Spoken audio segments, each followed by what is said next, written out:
Make sure your shoes are on.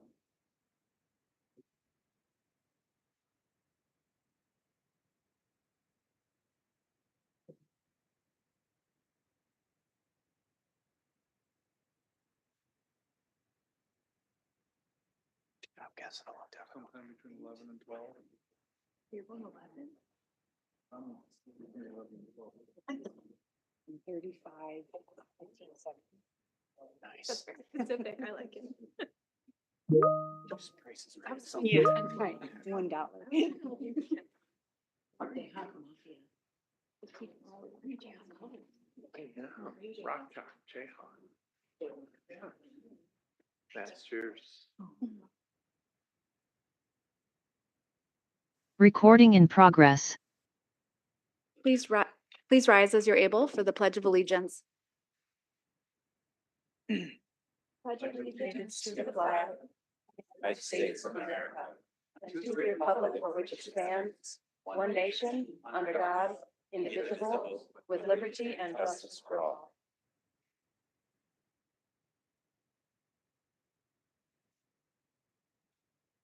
All right, welcome everyone to our City Council meeting for October 21st. Glad to have so many faces in the audience today. Just note that we do take breaks every 90 to 120 minutes as we can between items. We do have a lot of public hearings tonight, so we'll just keep plodding along, but we may take a break along the way. With that, we begin every meeting with an open comment period. This is a time for anyone who would like to speak on an item, which will not be taking public testimony on later in the agenda, to have a chance to speak. Each person has up to 2 minutes for a total of up to 20 minutes. I'll be keeping track of time with this little stoplight here and the wall clock. So just know that if I am cutting you off, it's not because I don't want to hear what you have to say. We just want to be respectful of everybody's time and make sure others have a chance to speak as well. As always, I note that you address me as the presiding officer over the meeting and that we welcome your feedback and comments, but we ask that you deliver them respectfully. I will use the list that the clerk has given me, but we may have additional time. So if you didn't have a chance to sign up, then I will ask if any others would like to speak. If you have materials to share with the council, the clerk is right over here and she will take those and make sure that we receive them.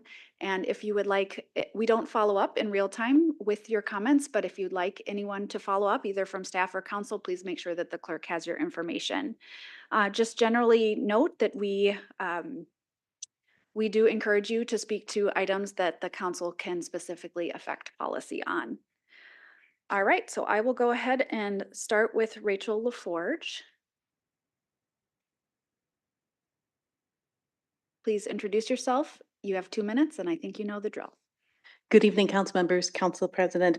My name is Rachel LaForge. My husband, Joe, is unable to attend tonight, but we both want to extend our appreciation to the Parks Department. They're quick to fix trail lights that are out. They've responded quickly to downed trees during this past year's storm season. The repaving of the 8.5 Street Southeast trails in the Homestead Park area has really improved the bicycle rideability, and the ongoing Slatterly Park improvements look great. We look forward to more bike lanes and trails throughout Rochester, particularly north-south routes through downtown.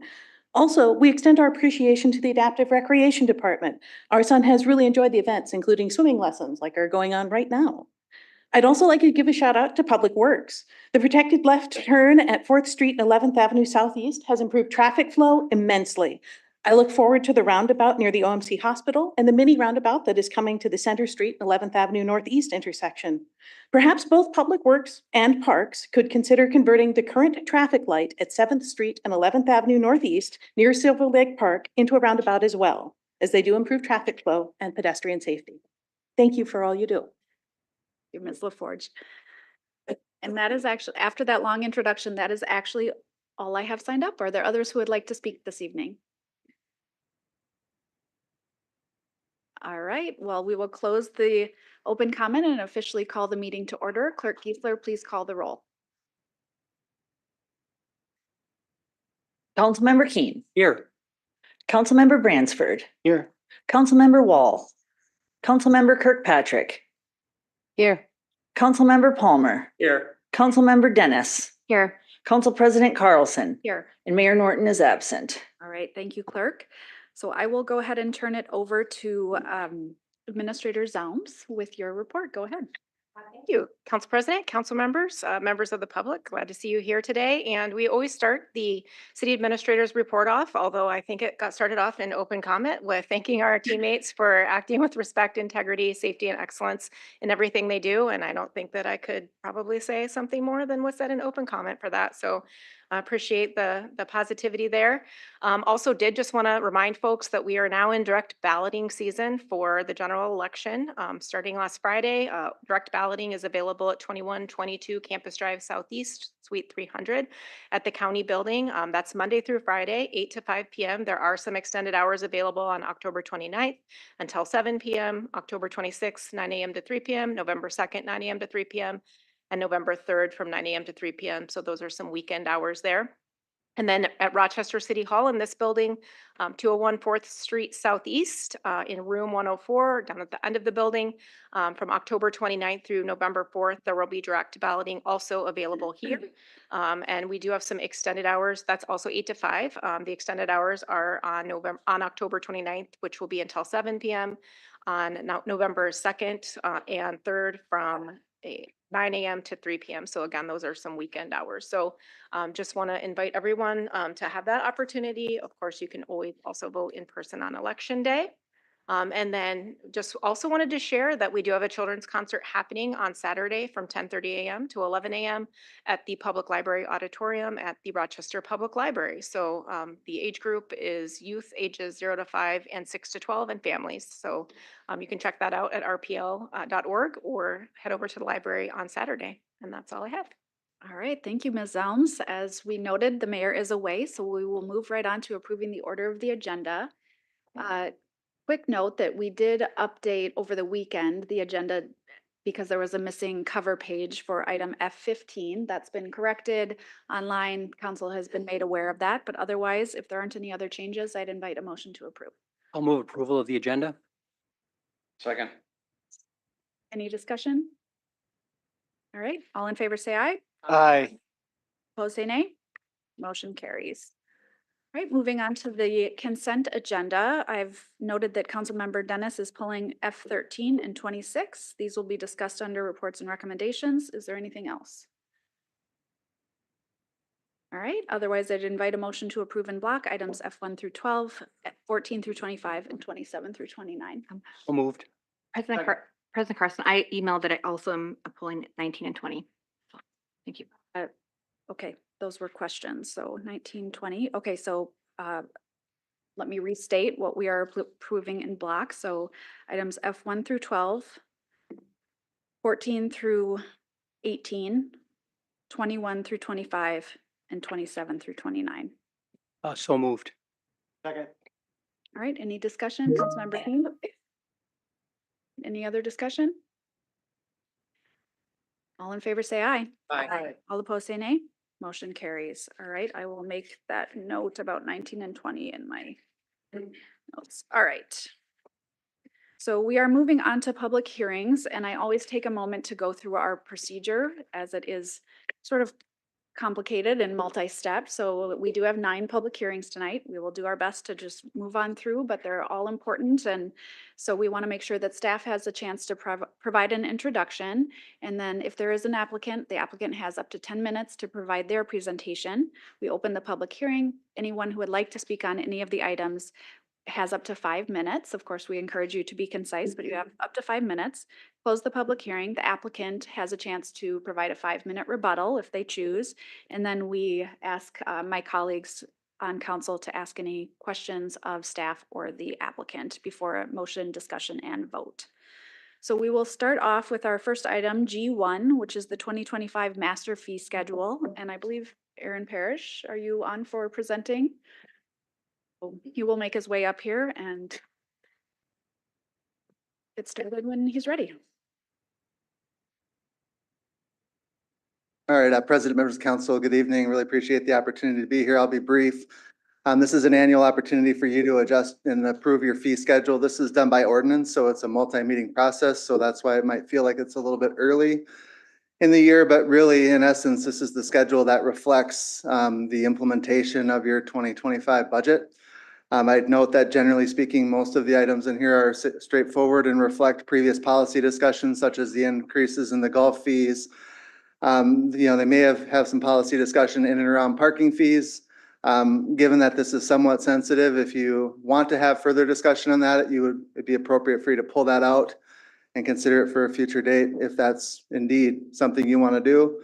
But because of the timing of meetings, et cetera, there is an interest in advancing the fee schedule. But otherwise, in general, most of the stuff is fairly straightforward, been contemplated. Maybe the only other item of note is that there is some adjustments in liquor license fee schedules reflected within the document. There was some outreach on the part of the clerk's teams.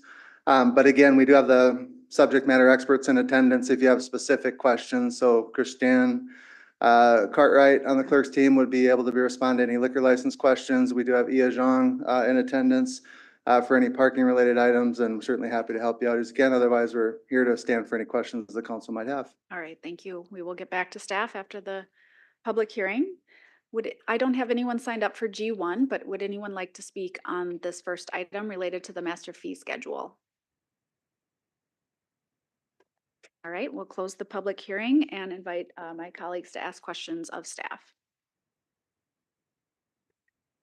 Or a motion. I'll move to approve the ordinance establishing the 2025 fee schedule and direct the city attorney's office to prepare an ordinance for first reading on November 4th. Second. All right, Councilmember Keen, you have the floor. Yeah, the majority of what I've seen here are stable year over year. The ones that did come out off the page were explained through other business as we've gone through the year. So I think this stands on its own. Thank you. I agree with that. Councilmember Wall. I also appreciate the staff's careful look at all of those hundreds of fees and the deletion of those that no longer make sense. So the careful review is very helpful. Great. Any other discussion? All right, all in favor say aye. Aye. All opposed say nay. Motion carries. All right, moving on to item G2, which has been talked about recently, is the 2025 Special Service District service charges. And I believe we have Josh Johnson here to present this item. Go ahead. Yeah, thank you, Council President, Council members. As you said, we talked about the history of the SSD and RDA at length 2 weeks ago at our last council meeting. So I'll keep it pretty high level. I'll talk more about the administrative process that we go through each year for assessing the service charges annually. So each year we collect the information from Olmsted County. The special service charges are actually based on the tax capacity of each contributing parcel within the district. Tax capacity is really just an equation that's utilizing the classification rates based on Olmsted County's market value. In this case, they're all commercial and industrial classification rates. So we calculate all of the tax capacity. We calculate the annual growth within the year over year growth. And then we bring that to the RDA board and then they recommend approval. As we had mentioned, it is a 4 to 8% approval based on the amount of tax capacity growth. So this year, the RDA board and staff are recommending a 4% growth. That 4% growth attributes to a $394,256 overall service charge for the contributing parcels within the SSD. And that accounts for about 30% of the RDA's operating budget. We do have the executive director, Sean Fagan, in attendance with the RDA if you have any questions directly for him. Otherwise, I'll leave it there and answer questions. Okay, thank you. We'll get back to you after the hearing. Okay, so I will open the public hearing. I do have one person signed up for item G2, and that's Dan Litzinger. Or Litzinger.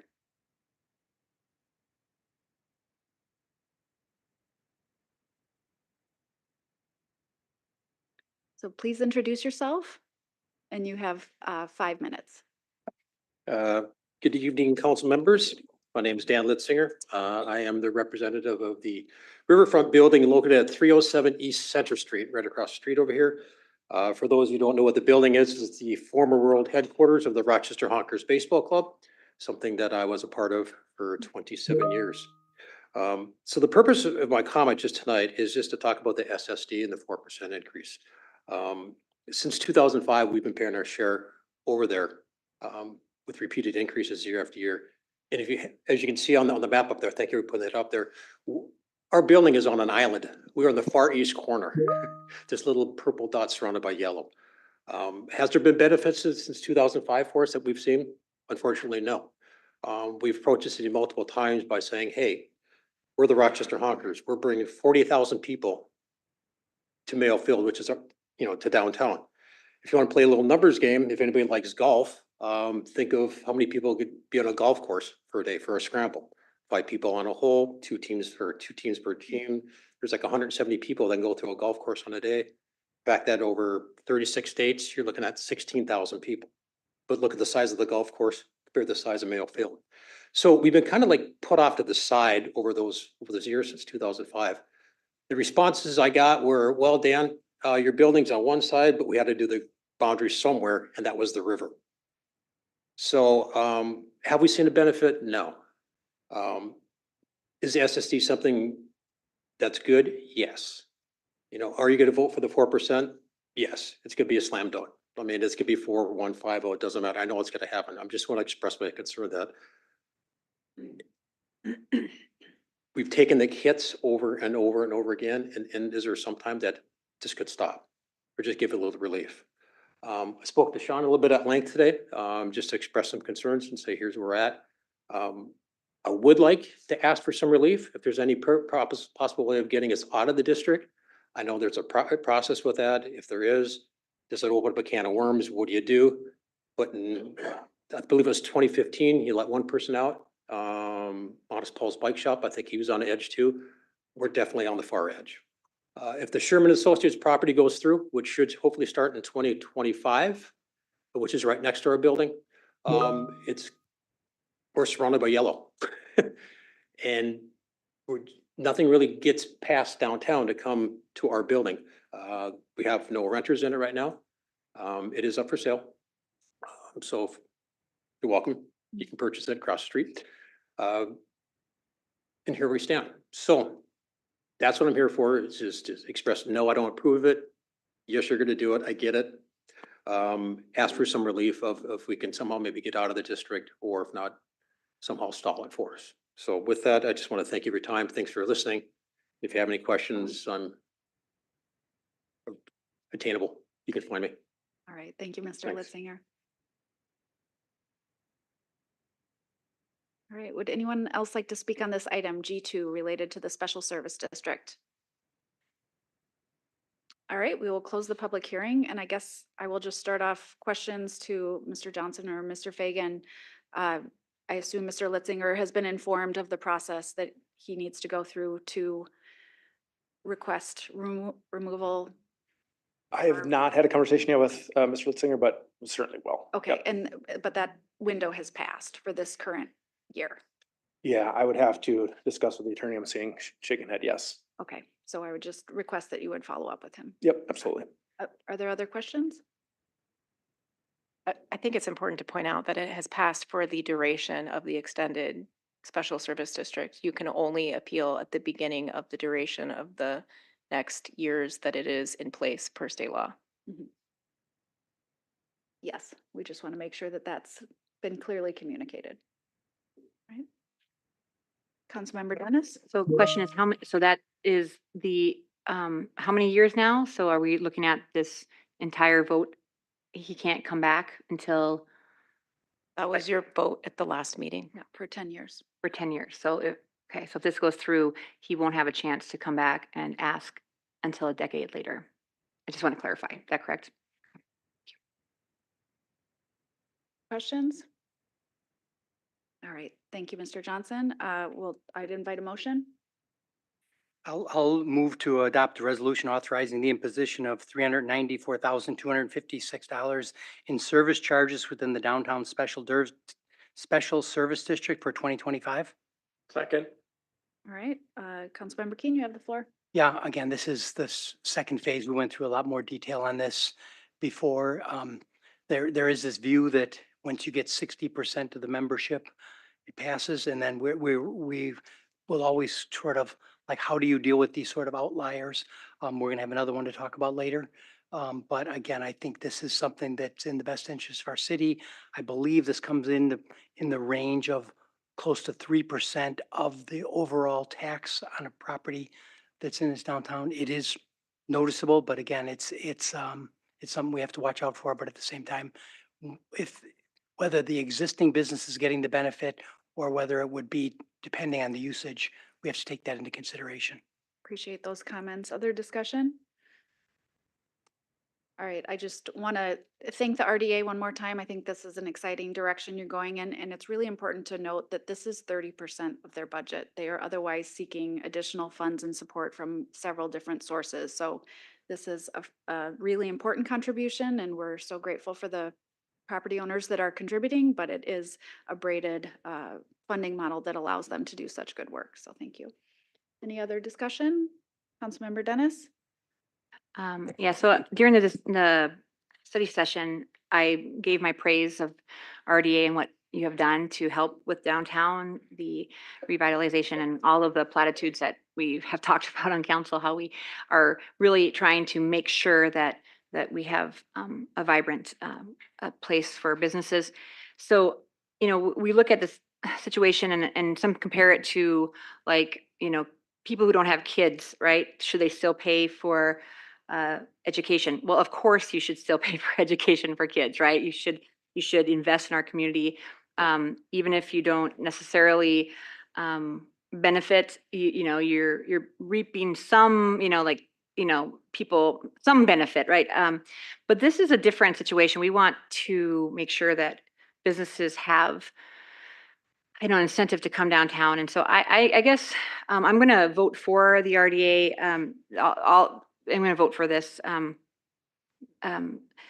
measure, but I feel like we want to make sure that people who aren't benefiting, they don't pay a price and then discourage other businesses from moving downtown. So I think in the future, we should find a way of, not just necessarily modifying boundaries, but looking at exemptions for businesses that do not have any any real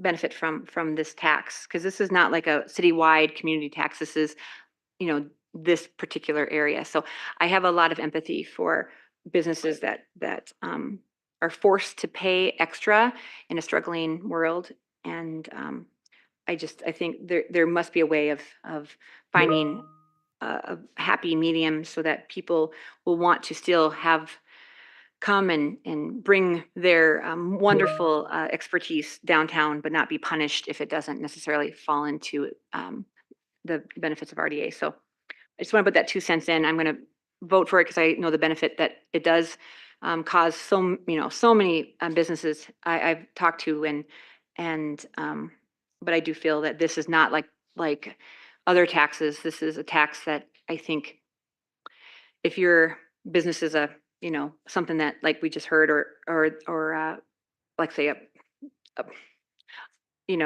something that has no people orientation of bringing people downtown, we want to make sure that we don't sacrifice our economy based on trying to universally have a tax. So that's my 2 cents. Just want to say I'll be voting for it, but I do not think that it should be universal.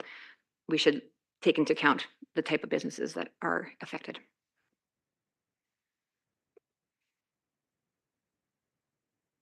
Quickly say that I think RDA has done a really nice job outlining a whole number of benefits that are listed in the agenda, and I don't have them right in front of me, but that do benefit a wide range of people living and coming to downtown. So with that, we will take a vote. All in favor say aye. Aye. All opposed say nay.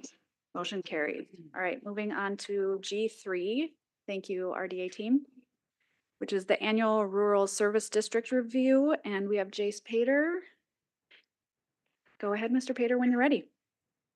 Good evening, Council President Carlson, members of the council. I'm Jace Pater with the Community Development Department. Before you is the Rural Service District Review. The Rochester Code of Ordinance requires an annual review of the urban and rural service property tax districts within the city of Rochester. Properties classified as a rural service district are largely undeveloped and do not make use of many of the traditional municipal services. Therefore, rural service properties pay a reduced municipal tax rate. To qualify for the rural service classification, a property must fulfill all 4 criteria. The property must be rural in character, not developed for commercial, industrial, or urban residential purposes, be over 5 acres in size, and be unused or used for agricultural, forest, recreational, nursery, or quarrying purposes. There are two parcels that no longer meet the criteria and therefore are being recommended for the removal of the 2025 rural service parcels list. The first parcel ending in 054349 is less than 5 acres in size, and the second parcel 412 is developed for urban residential purposes.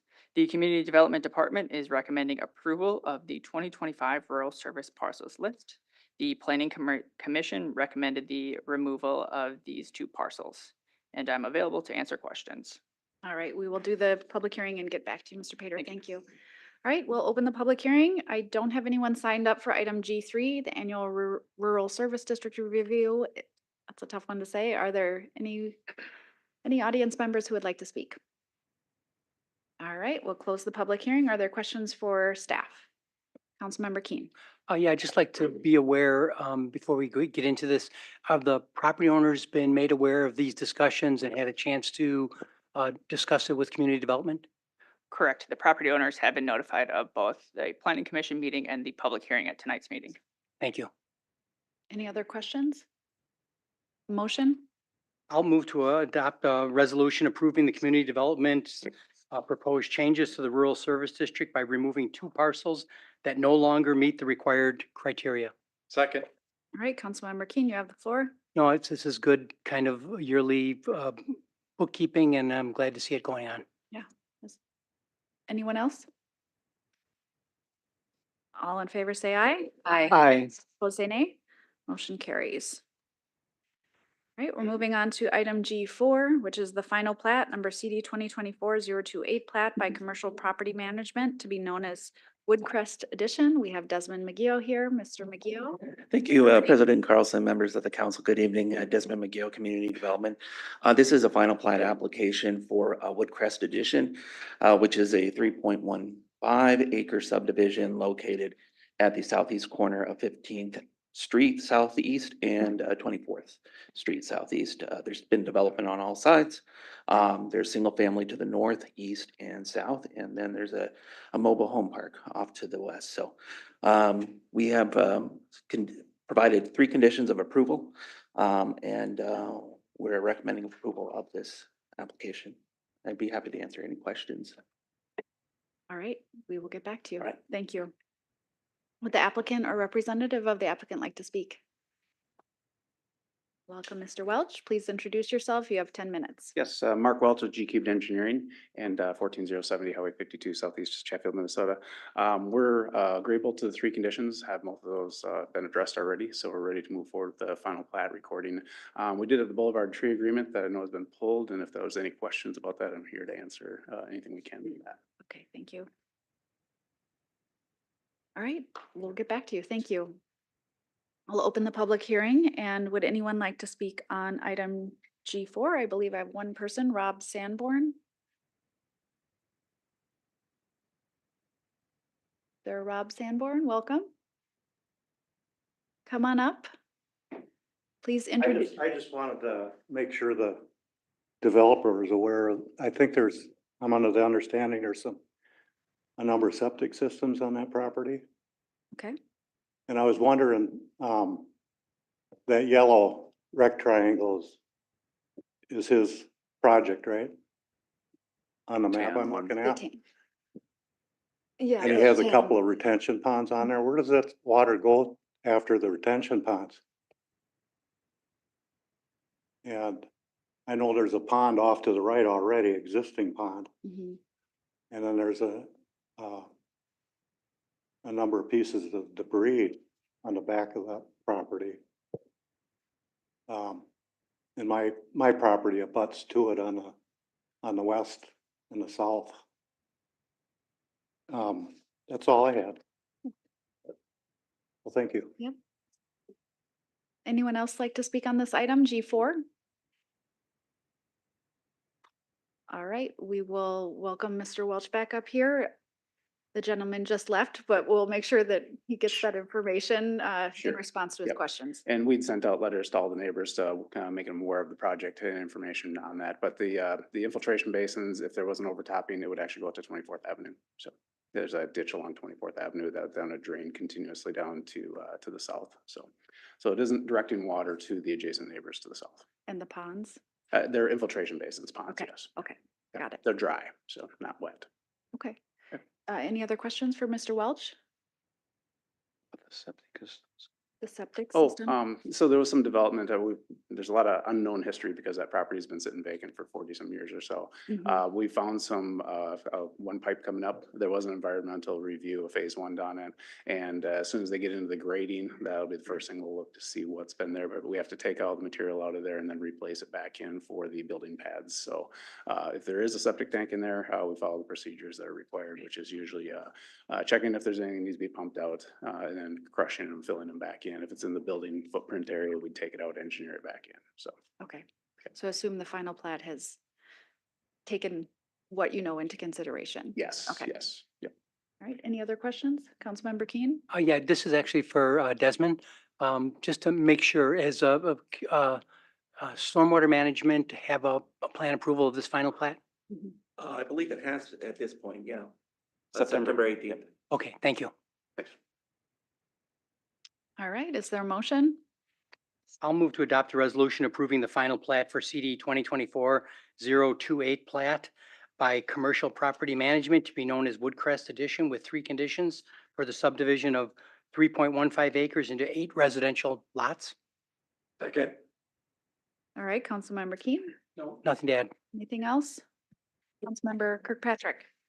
I just want to say this is a great infill project. Thank you so much. I appreciate the fact that finally this is going to be used to create some housing. I have driven past this lot for, I don't know, the last almost 40 years, and it's nice to see it being utilized for some housing in an otherwise area that could use more housing. So thanks. Great. Councilmember Dennis? I'm just a question about logistics here. So on the consent agenda item, which if people are familiar with the council packet, the F items. So today we had Okay, Councilmember Dennis. F1. Please keep it relevant to this item. Yep, Okay, thank you. I will. okay. You want me to, should I talk slower? Oh, okay. So of the Fs from F1 to F29, we have F19 that deals with the Woodcrest Addition Subdivision Boulevard Tree Facility Agreement. So that has not been passed yet since it was pulled. Consent agenda items are items for everyone who's listening that the staff thinks are just a go ahead to rubber stamp. I'm not supposed to say that Councilmember word. Dennis, you're not. Rubber stamp. For comment about F19 right So now. if that does not pass, how does this impact this particular? Mr. Yetzer? Yeah, thank you, Council President Carlson. If the Boulevard Tree Agreement doesn't pass, that would mean the developer has to install the boulevard trees before construction. And so they will likely not survive construction. That's the purpose of the Boulevard Tree Agreement, is so that they can install them after construction is complete. It doesn't get them out of needing boulevard trees. But it no. is a separate item from the final plan. Okay, so because even though we haven't approved the consent agenda item, Correct. that will not impact this item right now that Correct. we're looking at. That was my question. Sorry, I said the word rubber stamp, which is forbidden All on right, council. moving on. Any other discussion? All right, all in favor, say aye. Aye. All opposed, say nay. Motion carries. All right, we're moving on to item G5. Elliot Moeller is here to introduce final plat number C 2024-029 plat by Mark Hansen Builders LLC to be known as Scenic Oaks West Third. Thank you, Council President, members of the council. Elliot Mueller, Rochester Community Development. I'll be giving the introduction to CD 2024-029 plat by Mark Hansen Builders LLC to be known as Scenic Oaks West Third. The site is located south of Scenic Drive Southwest and Scenic Point Drive Southwest intersection, and the request tonight is to subdivide 60 acres into 46 single-family residential lots and 3 outlots. The site is part of the larger Scenic Oaks West and Lakeview GDP that was approved earlier this year. And then back on May 20th, 2024, this council had approved the major land subdivision. So this proposed final plat is consistent with both that approved general development plan and major land subdivision. And then the proposed outlots are for future phases of the development. The Development Review Committee recommends approval with one condition, and that condition being that the applicant needs to enter into a boulevard tree obligation through the Boulevard Tree Green Facilities Agreement. And so with that, I'll answer any questions you might have. All right, we'll get back to you. All right, would the applicant like to speak? I've got one more after this one. Okay. Mark Welch, Representative Mark Hansen, and worked with staff to get the plans together on that one. It's under construction right now, so this is kind of the next step to get the plats, the lots created. So hopefully we can build some, or pull some building permits here yet this year, as long as the weather keeps up with it is, and get some curb and blacktop in. So here to answer any questions. All right, we'll get back to you. Thanks. All right, so would anyone like to speak on this item, G5? I am officially opening the public hearing and I am officially closing the public hearing. And are there questions of staff or the applicant? Councilmember Wall. On the site location map, it looks like it's outside of the Rochester city limits. Is that correct? It was recently annexed. Okay, to thank the you. proper city. Okay, other questions? Councilmember Kirkpatrick. Thank you.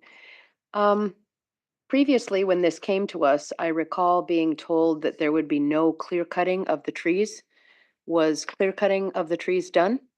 I don't know, there was a discussion about clear cutting. Those trees that had to be removed for the stormwater basin area. And there's some trees that are on the far east side that are actually some of the trees that had grown out from the fence line. Along the fence line, there's oaks.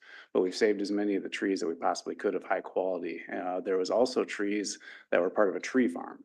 And the tree farm, the trees that could be transplanted were transplanted. The ones that couldn't be saved had to be cut. And some of those were pine trees, and there's a miscellaneous amount of hardwoods that had to be taken out that just were too big already for to be transplanted. So, but there was not a clear cut of a woods or forest.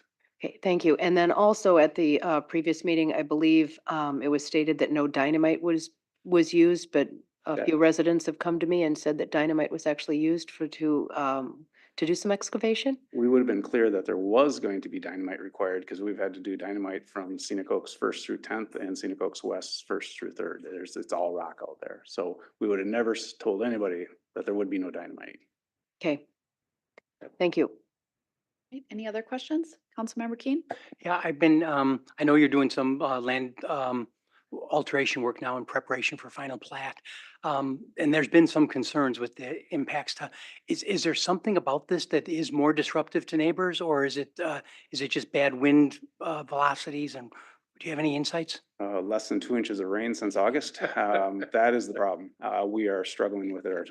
Alcor has been using watering trucks the best they can, but it doesn't take more than a couple trips for the off-road trucks to essentially take that water and it just dries back up. So Is this just an annoyance, or is it worse than that? I mean, I'm not talking about for you guys and for your progress, but is this a health issue for these close by neighbors? I would say no, no worse than anywhere else. If you drive through Rochester right now along Car Row, all the cars are just covered in dust, and that's not from Scenic Oaks. That's just from the farming activities, the dryness and the wind. And so it's a short-term temporary, hopefully we get some rain and then those dust issues will be resolved, but it's not specific to Scenic Oaks. It's everywhere in Southeast Minnesota. Yeah, there's been some things unique to Scenic Oaks, and I think it has to do with, again, the proximity and the amount of earth moving going on. But again, I'm trying to, I'll just say I've trusted you guys will watch and see if there's ways around those kind of major impacts, because I do worry about them being, almost to the point, not just dirty and things like that, but health impacts for people living close by. And I know Alcor has been watering. They got their water truck out there, and I believe they're taking off of the hydrant from the city and trying to do their best. It's just very hard to water down that large of an area. So they're concentrated on the haul site, haul roads for the trucks. I can appreciate that. And I've had really good luck with Mark Hansen doing other things to make sure he's as non-disruptive as possible. So thank you for that. Okay, thanks. All right, is there a motion?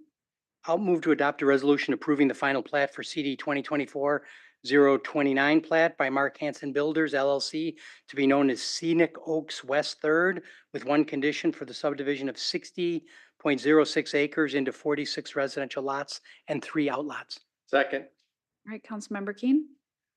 Oh, your microphone's off. Yeah, again, I appreciate the work that's been going on in this area over the last 10 years. It's been helpful, but again, we have problems to work through all the time, and I appreciate that we have good partners to do that with. Thank you. Any other discussion? All right, all in favor, say aye. Aye. Say nay. Nay.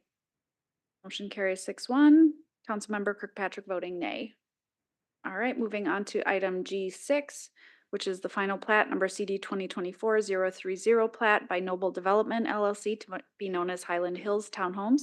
And Elliot Mueller is taking us through this one as well. Go ahead. Yep. Thank you, Council President, members of the council. Elliot Mueller, Rochester Community Development. I'll be quickly introducing CD 2024-030 plat by Noble Development LLC to be known as Highland Hills Townhomes.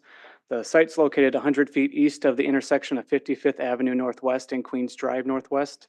And the request tonight is to subdivide 1.82 acres into 12 residential lots and 1 common lot. The site is part of a larger Highland Preserve General Development Plan and is currently Outlot E of the Ponds of Highland Hills plat, which was approved in 2022. Outlot E at that time was reserved for future development. And so right now this would be infill and completing the connectivity of that neighborhood. The proposed final plat is consistent with that general development plan. And then the development review team is recommending approval, again, with just one condition, that the applicant meet their boulevard tree requirement either through direct payment to parks or through the boulevard tree green facilities agreement. Thank you, Mr. Mueller. Would the applicant like to speak? You have 10 minutes, Mr. Welch. Yes, representing Noble Development. This is kind of a continuation of prior plat because we had to come back for the twin home creation and the envelopes. So this one, actually, there is a boulevard tree agreement that I think would be qualified for this already. We will check into that. If we have to apply for a new one or a new planting permit, we'll do that. But we're in agreement and looking forward to move this one forward. Great. All right, I'll do the public hearing and get back to you. I will open the public hearing. Would anyone like to speak on item G6? All right, we'll close the public hearing. Are there questions of staff or Mr. Welch? Or a motion? So I'll move to adopt the resolution final plat 2024-030 plat by Noble Development LLC to be known as Highland Hills Townhomes with one condition for the subdivision of 1.82 acres into 12 residential lots and 1 outlot. Second. All right, Councilmember Keen, you have the floor. No, nothing to add. All right, any other discussion? Nice to see this coming together and filling in these spaces. Obviously, we're talking about a lot of different types of housing development tonight, which is good. All right, all in favor say aye. Aye. All opposed say nay. Motion carries. All right, moving on to item G7, which is a major land subdivision number CD 2024-022 plat by West 80 Partners LLC to be known as Prairie Ridge. And we have Ms. Edens, or, oh, excuse me, Mr. McGee. There you are. Over here.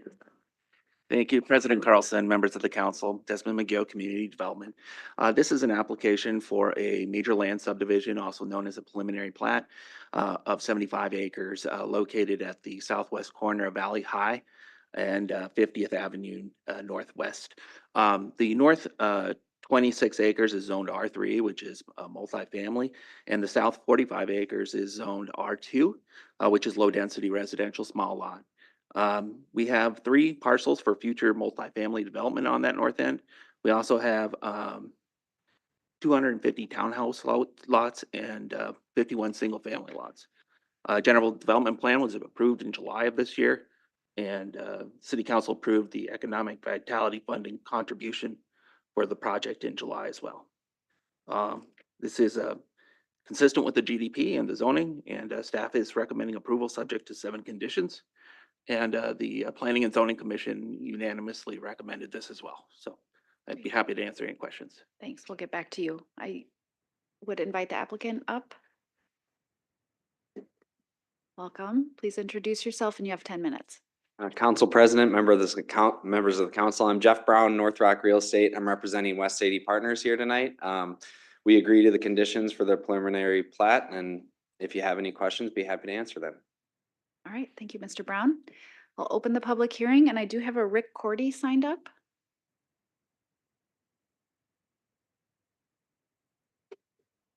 We'll welcome you up. You can introduce yourself, and you have 5 minutes. The name is Richard Cordy. Greetings, Council. I am owner of Hathaway Tree Service and co-owner of Hathaway Tree Services. I've been retired, and also owner of a recycling site, which is on the south end of this particular property. We've been there for years. We ask that we are commercial property, and it used to all be commercial property. It has not. It has changed into residential 2 years ago. So these gentlemen want to build, and I have no problem with that. The problem is we are loud. We are a commercial business. We run grinders. We run large incinerators, which you all heard about. Instead of burning, open burning, now we have incinerator burns at 600 degrees. It creates a little smoke when we start out. In between the two properties of residential and commercial, we need something done there. We plan on staying there. It would cost us way too much to go out and find a new site, develop it close to Rochester, where it'd be economical for the people that are running, especially the city of Rochester. I ask that we get something done between the two properties. Even on the backside of us, they put all the solar panels and they put trees on one side for breakage. Here we've got residential running into commercial, and nothing at all is going to happen. Their back door is going to be right up to our property. So what I'm proposing is anything, and maybe these guys can work with me, is either a brim, trees, a sound barrier, or something to protect them as well as protecting me. So that's all I've got to say. I just take this in consideration, all you people, and I thank you for listening to me. Thank you, Mr. Cordy. Would anyone else like to speak on item G7? All right, we'll close the public hearing and invite Mr. Brown back up if there are questions. Councilmember Kirkpatrick? Thank you. This may not be a question for Mr. Brown, but for staff. Actually, excuse me, just procedurally, I forgot to give Mr. Brown his chance to just provide a response, and then we'll Thank you. move on to staff questions. So if there's anything you'd like to say in response to the open comment, public comment. Okay, yeah, so we know Mr. Cordy, our neighbor to the south, you know, going back to early 2023, when we first started the rezoning process here, there was neighborhood meetings, so we got acquainted. We've talked about berms and other landscaping and things like that. We've also talked about, you know, how long he'll be there and if that will conflict with our schedule. We haven't had any, you know, substantive conversations about what exactly that would all look like. And I know he's had some conversations with other folks too, but I don't, you know, that's between him and the city, who he has an agreement with on portions of his land. But we're always, you know, we're Rochester developers. We're going to be here for a long time. We're always open to further conversations about trying to end in a good scenario for everyone. Okay, thank you for that. All right, we'll call you back up if there are questions for you. Go ahead, Ms. Kirkpatrick. So I have just kind of a general question about the past. This is the second location for Hathaway Tree Service. Previously, they were on the east side of 50th Avenue Northwest, I think maybe 30 some years ago. What were the circumstances that they needed to leave that location to move west? Was it because of the encroachment of the developments there to the east? Yeah, Councilmember Kirkpatrick, certainly that was before my time, but that's my understanding is yes, it was with encroaching development to the east. Okay, so what measures do we have, or what do we know now that will prevent that from happening again? And or is there a timeline before perhaps they are told they need to leave and find a new location? The reason I ask this is because this is the only brush site in the city of Rochester. And with the significant storms we had this year, with the amount of downed trees that we had this year, all of the arborists were on call for weeks on end to do the trimming necessary to keep our city going, to get residences safe, to protect downed power lines, et cetera. And all of that brush waste was taken to Hathaway. And they were the ones that are responsible and or contracted, or the business service they provide is to grind all of that up and to create that product that can be reused in a ecological fashion. And the air curtain burners that were just approved to be able to reduce that tree waste in a more ecological fashion also is a concern. So it's really important to me, for our forestry department and for all of the other arborists out there, that we have a location that is going to be known and it will have minimal impact on the current situation of Hathaway, to be able to continue to meet our community's needs, both our professional arborists that we have with the city, the others out there doing their job, and then the folks that just want to do their own trimming and haul stuff in the backs of their pickups and their trailers to unload things there as well. Yeah, if I can, Council President Carlson, members of the council. So a couple of things. First, Mr. Cordy referenced that the property was commercial. The conditional use permit that he's currently operating out of from 2005, and the property was residential at that time. So it's been zoned residential since before he was there, and it's currently operating on a conditional use permit. It's also important to acknowledge that Mr. Cordy's site is rather small, and he uses a portion of the city's owned flood control land for the other parts of his operation. There's also a lease where we come to an agreement to allow that operation to occur. So I just want to note that, to your question of will there be notifications and those sorts of things, we will follow the terms of the lease, and we will certainly work with Mr. Cordy on helping to work through what it looks like to, if he's needed to move, and if he can, what options we have to help him move. But needless to say, we're certainly working through this, and we've been in contact with Mr. Cordy, and we'll continue to work through it.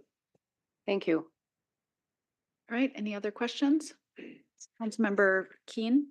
This is for Desmond. I'm looking at the map. I know 50th Avenue. I've been out to this location. I know Valley High Drive.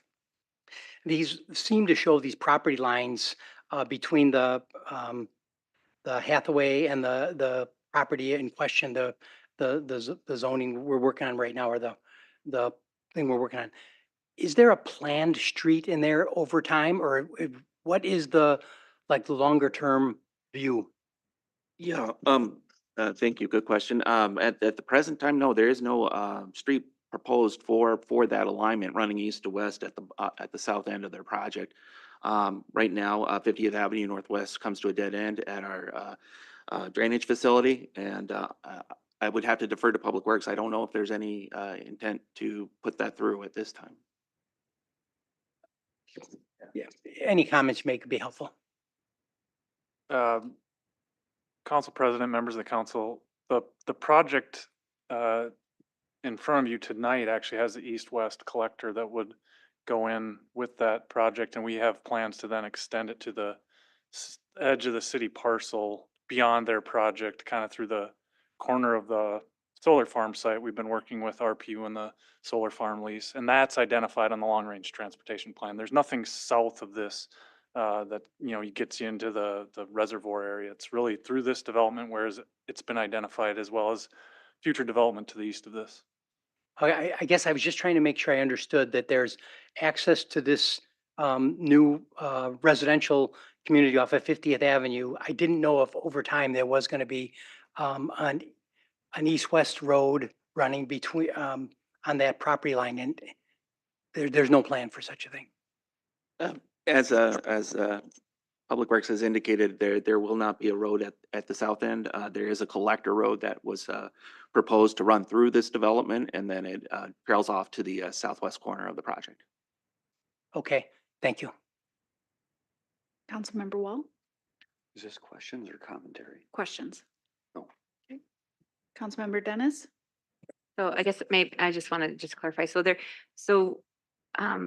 was a discussion about a barrier, a tree barrier, a sound barrier, something to protect residents from the noise of the, tree service.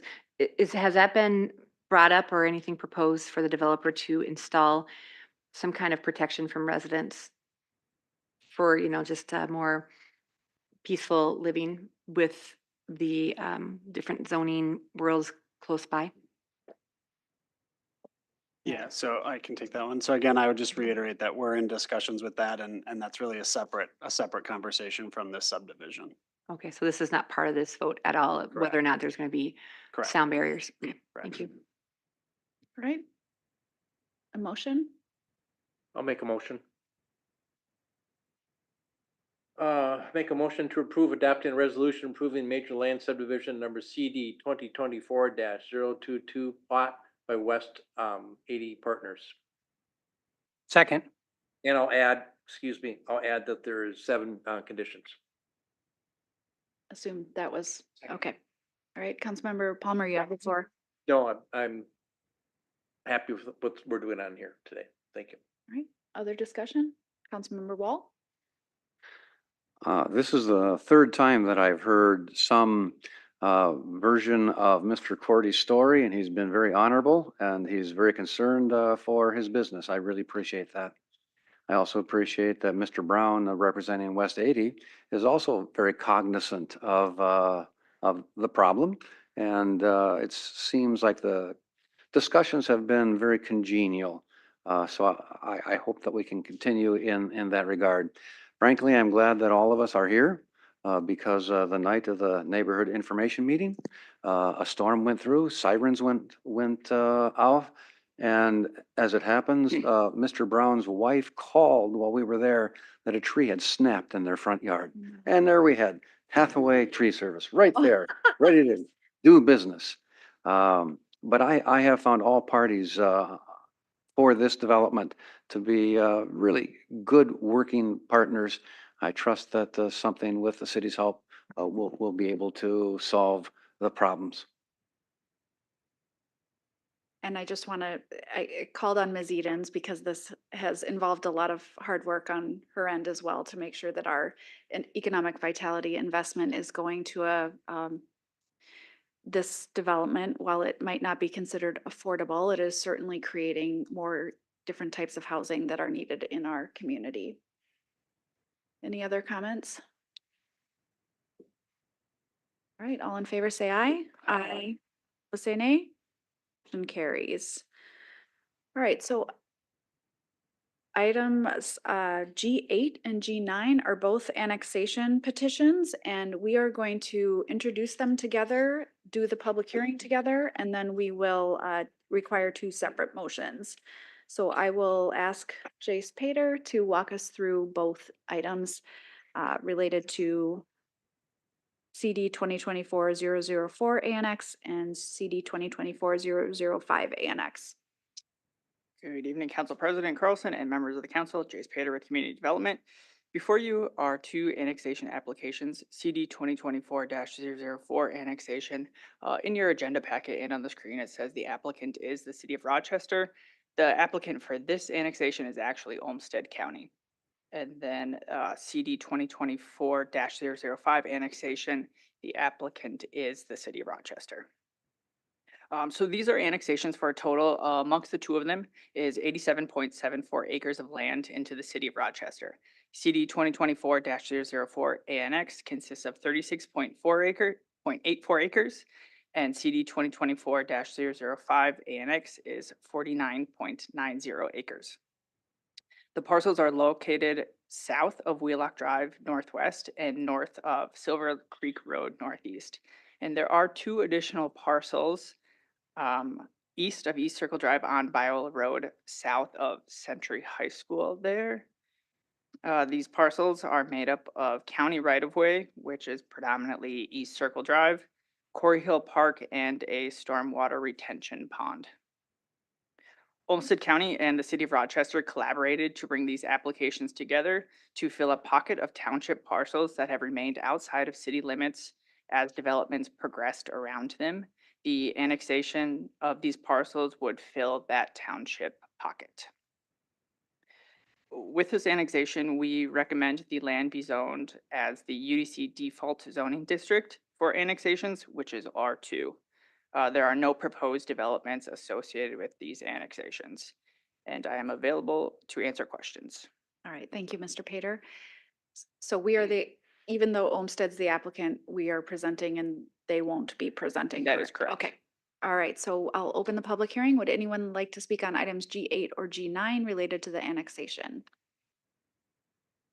All right, we'll close the public hearing and invite any questions from my staff or my colleagues.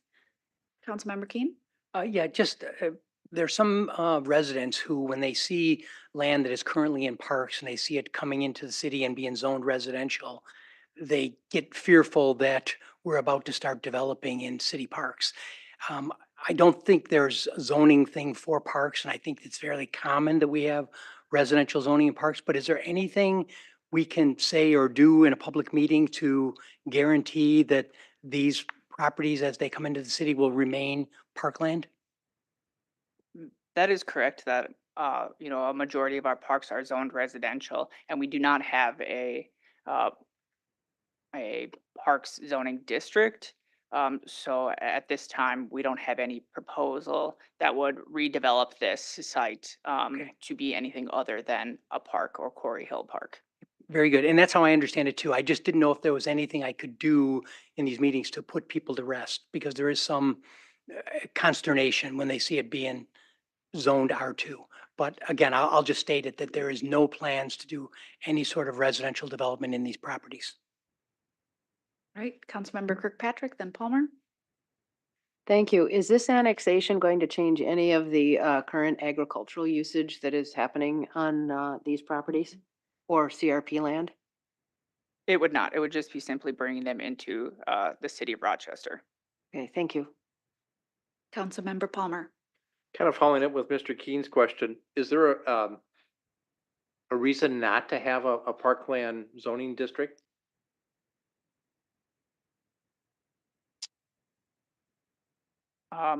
Not that I'm aware of, we don't have one in the city of Rochester.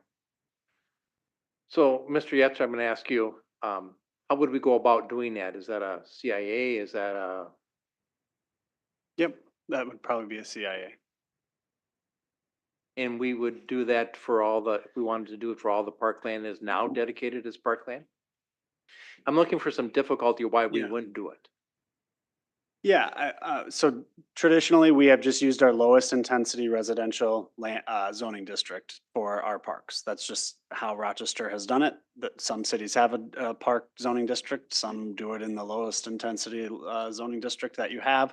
I would just note that the land use is parks and open space. So any sort of change, like let's say you wanted to do multifamily there, well, you'd have to do a land use change as well. So it is designated as a land use of parks and open space, and so the zoning is sort of secondary to that.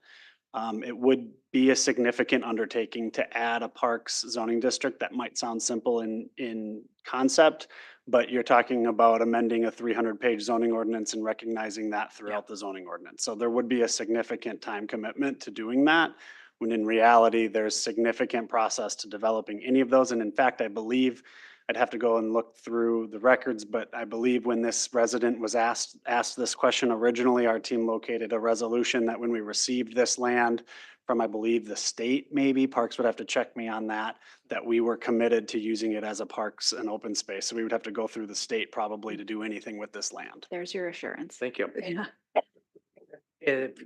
From Councilmember Palmer's follow-up, the land use is the key thing then, and as opposed to the zoning, and I think that's what we need to stick with. So that's helpful. Thank you.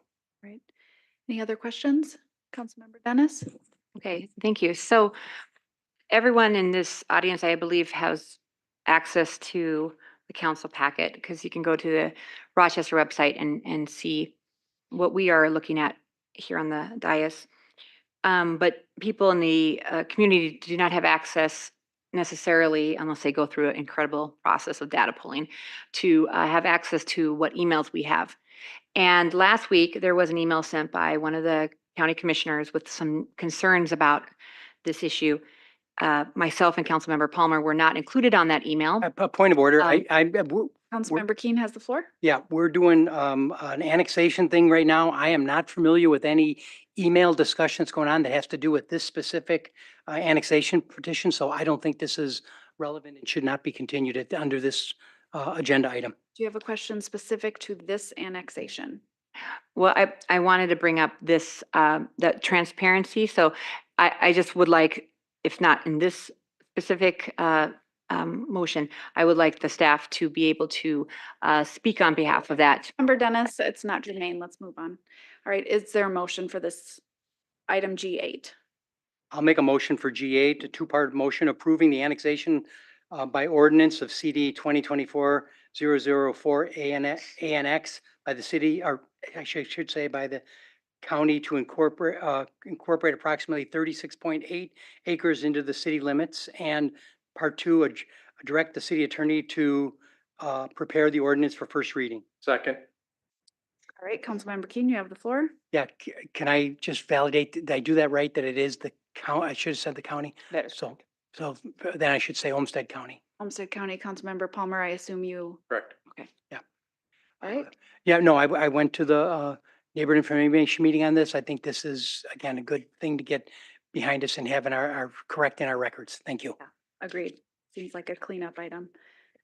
Any other discussion? Okay, all in favor of the motion related to approving, the two-part motion related to approving G8, say aye. Aye. All opposed, say nay. Nay. Okay, motion carries 6-1 with Councilmember Dennis voting nay. So looking for a motion for item G9. I'll do a two-part motion for G9, approving the annexation of ordinance CD 2024-005 ANX by the city to incorporate approximately 49.9 acres of land into the city limits, and part two, direct the city attorney to prepare an ordinance for first reading. Second. Councilmember Keen.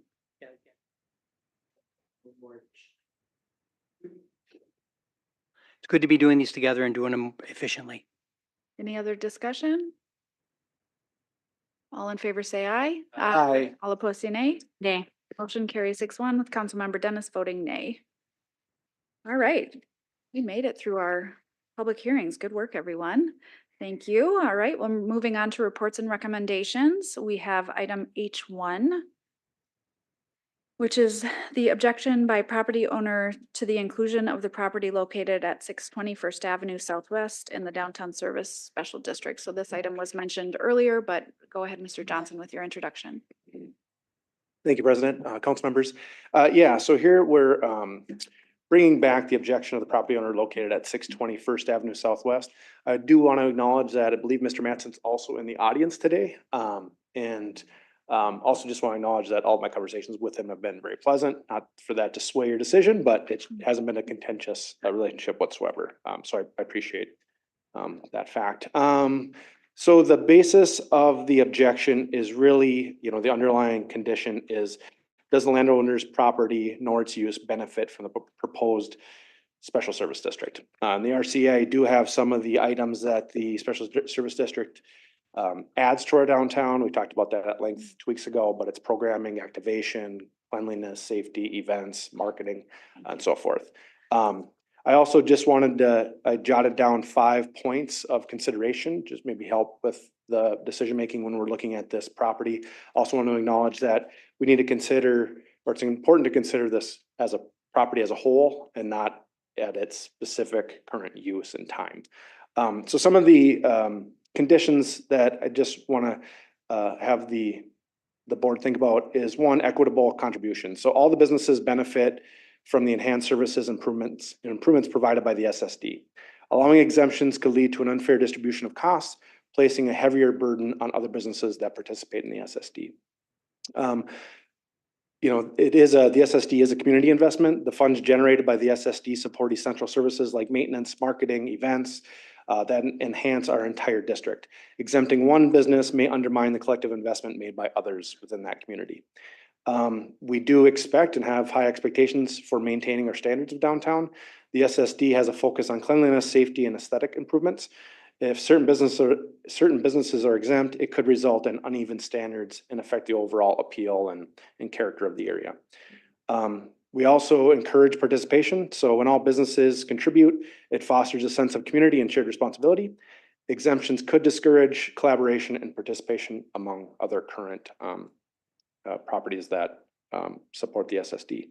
And then long-term vitality. So the downtown has changed a lot in the last 2 decades.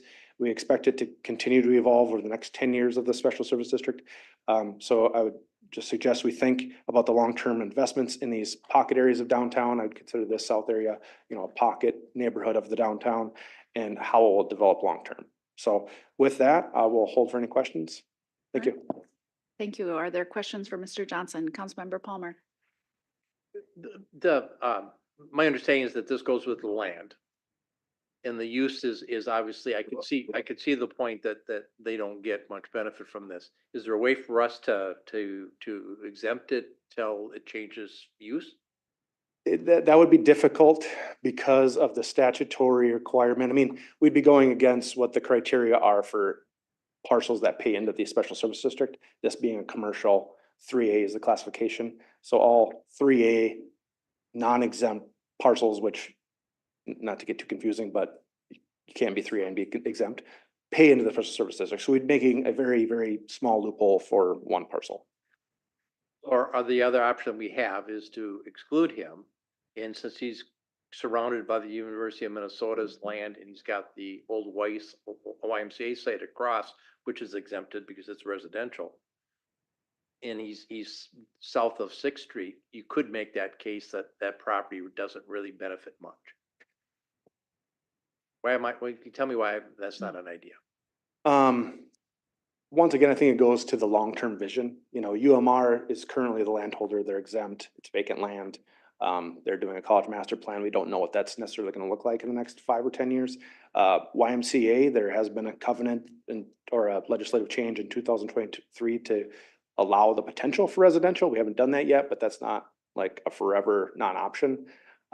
It would create a little bit of a donut hole in this area. I'd also like to acknowledge the other investment that we've been making around that area, Soldiers Field, the 6th Street Bridge, what's going to happen to the downtown waterfront southeast. That's outside of the district, but you're seeing, you know, the area surrounding this neighborhood develop, have small area plans, have city investments. So, you know, I'd just be worried that we're creating a little bit of a donut hole. Perfect. I appreciate that. All right, other questions? Councilmember Kirkpatrick? Was the zoning on this particular parcel changed in the last 5 years? Not that I'm aware of. Okay, thank you. Councilmember Keen? Yeah, again, just to clarify, make sure I'm understanding this, the business in front of us is to like support the motion to pull it out or not, but the fact is the SSD will collect the same amount of taxes no matter what we do tonight. Exactly. It functions very much like property taxes in general. So if one property no longer pays, that the portion that they're no longer paying gets distributed amongst the other current shareholders. So said differently, if we move to exempt this property or pull it out of the district, what we're really doing is basically reducing the amount of property value within the district, which in effect pushes up the other assessments against the other properties. That's correct. Yep. Thank you. Other questions? Councilmember Dennis? Okay, so what I mentioned earlier when voting on the previous motion, this is not like voting, you know, when we talk about, you know, voting for things like people who don't have kids shouldn't vote for education. I mean, you know, this is a community connection. This is this business, to my understanding, and please correct me if I'm wrong, is not at all like service oriented. This is a very different business that doesn't benefit from any of the taxes that they are paying for the special service district. So I feel that there must be some way of doing. You know, you talk about the donut hole. We're trying to, you know, avoid. Can't something be done just to change the legislation, change the wording so that if there is a business that has no benefit whatsoever from the taxation of this, to be exempt for the period of time that they are in that business? I mean, not take the land itself, because I mean, if you change hands and that new owner benefits and you want to pay in, but this is not a tax that we have seen across the city. This is a specific downtown tax, and I feel bad about punishing in a way that an entity, a business that doesn't have, you know, anything to do with the benefits. So is there any way of changing legislation? That's what my question is.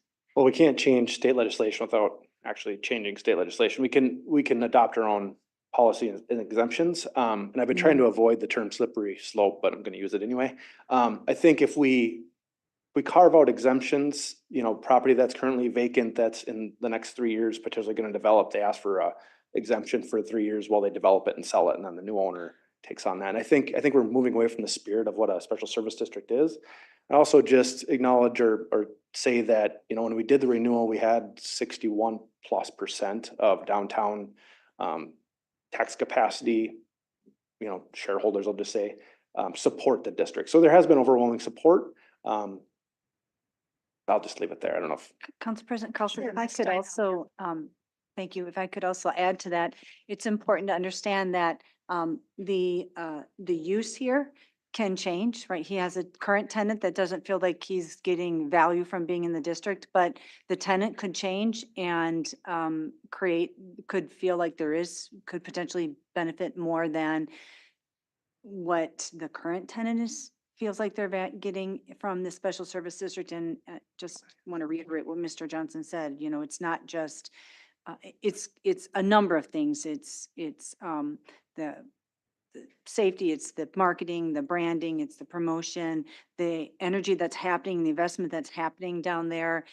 It's becoming its own kind of emerging cluster. The tenancy, the zoning use could change and derive even greater benefit. And I don't know, Mr. Johnson. I think Mr. Carlson would like, Acting Attorney Carlson would like to speak. Yeah, good evening to the council. I would just kind of piggyback off what Ms. Steinhauser mentioned, and I think the important differentiation here is that whether or not the special service district would benefit the current the property or the current use. So I think that or is important, and I think we're focusing more here on the property because as Ms. Steinhauser said, this property could be sold tomorrow and turned into a restaurant or something along that, and then it certainly would have perhaps a larger benefit than it does today. Thank you. Councilmember Wall, question? Thank you to the last two, because that was pretty much my question, but with a different twist. If it became a restaurant in 7 years and were exempted today, can they be enveloped back into the special district? Or we're doing this for 10 years, we have done it for 10 years, and we can't change those properties? Oh, to my knowledge, I don't know what the criteria would be to put a property back into the SSD, other than basically voluntarily providing funding to the RDA. I would agree with that, and I think kind of the idea here is to have this vision for the next, for the next 10 years. What potential does this parcel have? All right, Councilmember Keen? Yeah, in order to move the discussion along, I do want to make a motion to Councilmember Palm, okay, go ahead. Okay. I'm going to move to deny the request to remove the said property from the downtown special service district. I'll second that. All right, Councilmember Keen? So I'm looking at, again, I'll just read it off. Per statute 428A02 subdivision 4, the property does receive benefits under conditions number 1 and 3. The fact that the current property usage does not take full advantage should not be the deciding factor. We're getting into these things of how it's being used right now. There is something with this, that there is a little bit of, luck of the draw. This property exists on the south end of downtown Rochester, which is dramatically better than being in the north end of Austin right now or some other place. The fact is that properties end up getting benefits and getting the non-benefits from certain things that go on around them. I think in this case that long-term, the benefits of what's going on in downtown Rochester will benefit this property. The other thing that I don't think we talk about here, and maybe we should, is that what we're talking about on a property like this, if you take the 100% tax liability, what we're talking here is about a 3% additional on that. It is significant because these are expensive properties, but at the same time, we're talking on the margins here, not on the major part of like moving something, whether it's taxable or not. And based on those things and the slippery slope of getting us caught up in what's an exemption and how does it change from being an exemption, I think the right methodical business thing to do is to deny the request at this point. Thank you, Mr. Keen. Councilmember Palmer? I would agree with Mr. Keen. I think he said it good. Thank you. Councilmember Wall? Yes, I guess I also agree with Mr. Keen. My wife and I took a nice long walk from Annenberg Plaza down Discovery Walk and into Soldiers Field and around the pools. And we came back past Napa and I can see potential for great development down there with proposed housing, and that at some point that will be developed and will be a vital part of our southern downtown. I think that's really an important point and well said. And it's just so connected to so much of our other investment that's part of downtown that we have to consider the future use as well. Although I really appreciate the owner and Mr. Johnson working so well together and having those conversations. So thank you. Sounds like a really thoughtful conversation. Any other discussion? Councilmember Dennis. Okay, so I understand the idea of not opening a can of worms and, setting a precedent that we are going to be able to pick and choose, but I also feel that we don't want to discourage people from going downtown. And if they have a business that, that won't utilize, and there has to be strong, you know, criteria on what, it's not just a feeling, I don't feel like I benefit. I mean, it has to be like a strong criteria of this, your use does not benefit from this taxation. I feel we're handcuffing businesses and maybe creating more open vacated properties that could potentially be built if people aren't discouraged, if they weren't discouraged by another additional tax on top of the increasing prices of downtown property and all the other things that small business owners have to deal with. So I'm not about, picking and choosing, but I do feel like, things shouldn't be a blanket decision. We should look at individual entities in a way that if their business fits a certain criteria that's decided by the experts that does not benefit at all from this tax, maybe we should look, I just think we should look at saying that this isn't like a tax that community-wide tax. This is a tax that is specifically for businesses. And I don't know, this is a very difficult decision because I'm all for RDA, and I think that it's important that we support what they do. But I also feel that I don't want to discourage and hurt downtown businesses that have no benefit from this taxation. So I think to honor this request and the courage that it took to come to the council and say, I want to fight for my business, and I just can't. I want to support the exemption for current use of businesses that have zero, documented benefit from this special tax. Thank you. All right, any other discussions? Okay, all in favor say aye. Aye.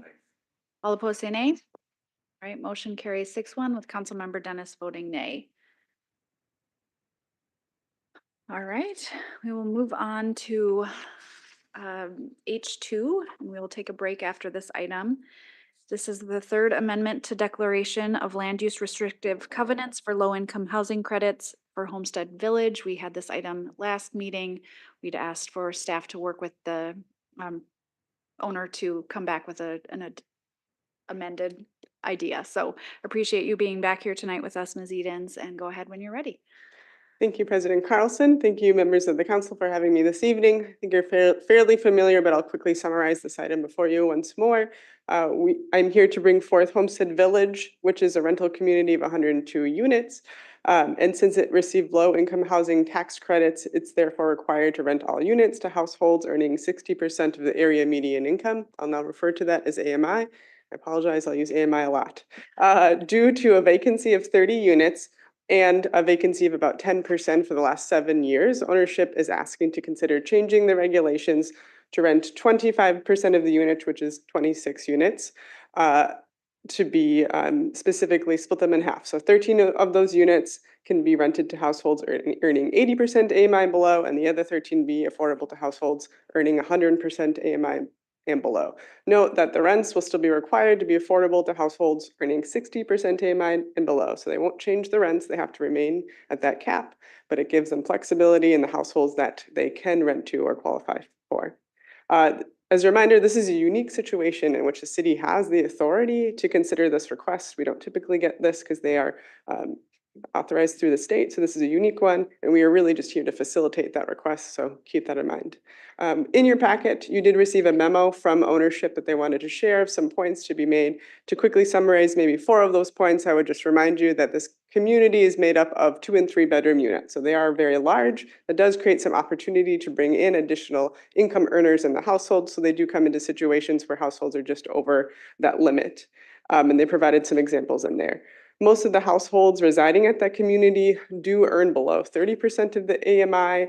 They stated their average is 38% AMI. Rents are between $995 to $1,050 for 2 and 3 bedrooms. So they would assert that their current rents are actually affordable to households earning 40% AMI or below. They just have to be under that 60% limit. So that's all I have, and I'll pause for any questions. Would you just talk about how conversations since the last meeting went? Yeah, sure thing. I think we had the discussion with ownership around what would be a better proposal to bring forward while both trying to balance their ask for flexibility. They don't expect all 13 units necessarily to go to households earning 100% AMI. They're just looking to not have to come back anymore. As a reminder, they have 2 years left of their period of affordability in which they have to do this, and then those requirements go away. So in short, they were agreeable to splitting it this way. We talked about numbers and what percentage of the household community earns 80% and 100%. And in the end, we landed at this recommendation. Thank you. Councilmember Wall? Do you agree with the assertion within the memo that we have an oversupply of affordable housing at 60% AMI? I don't know that I would necessarily agree with that sentiment. What I would support is generally giving households the opportunity of housing choice, right? I think their assertion is that there is varying products of rental units, some that are newer than others, and there aren't a lot of 2 and 3 bedrooms out there either. So we're not comparing apples to apples. I wouldn't say we have an oversupply, but I would say it's fair to ask for housing choice. Did you get a sense that if this approach doesn't work, that they'll just continue with their own strategies to try to increase renting uptake instead of coming back to us with another request? To be honest, that discussion wasn't had. That would be my assumption. Okay. Councilmember Kirkpatrick? I'm not quite ready to go yet. Does somebody else have some questions? I'm sending an email to the city clerk, wondering if she can pull a table up on the screen as she slowly sinks behind her computer screens, thinking, oh my gosh, what is she asking me to do? Because this is a report and recommendation, if we want to get a motion on the table for discussion, and then you can still ask a question. I'll make a approval. motion to adopt the resolution approving the 3rd Amendment to the Declaration of Land Use Restrictive Covenants for Low-Income Housing Credits, Homestead Village. Second. All right. Go ahead, Councilmember Keen, if you have anything. Yeah, again, I did some work on this, just trying to understand this. I think it's important for us to keep out, we're watching this idea of like, in my view, the city's interest in this is that we have affordable units sitting empty. And it's in our best interest to try to make sure we find a way to make those useful for the housing shortage in the city of Rochester. I think that's what the staff originally tried to do. I think with that motion failing 2 weeks ago, that this is a nominally or better solution, in that I think it does seem to give the business what they want, but it also allows, with this idea of offering a bigger part of our population access to these housing units to get them used in the next 2 years. I think that was well said. Any other discussion, Councilmember Kirkpatrick? Well, in lieu of waiting anymore, but I'll go ahead and get started. Is there any way you can? Okay, you didn't send. Councilmember, I did. I don't have an It's email. completely my fault. You don't have an email. No. Did Ann Kazel get the email? Can you, How exciting. is there a certain point? Oh, you wanna wait, The table from the memo. literally just arrived. One Great. moment. The table from Ms. Eden's email. So I'll go ahead and start while you're putting that up. I just want to say thank you very much to this developer coming forward with this request. This housing development has been in existence since the 60s. It is one of the developments that has a lot of land access. We don't build like this anymore. In the future, this location, so close to a grocery store, so close to a bus line, so close to easy amenities with shopping areas, is vital for low-income housing as our community continues to grow. I'm concerned with what's going to happen, not that one, the table, please, that was in the main body of her email, dated October 21, 11:01 a.m. Councilmember, excuse me, can I just ask a Yeah. clarifying question, Yes. please? There you go. You got it? Is that the part that you want? Because Yep. there's a lot of info here. Yes. It's not very slide friendly. So is it just this little box? This looks great the way you've got it. Perfect. Thank you so much.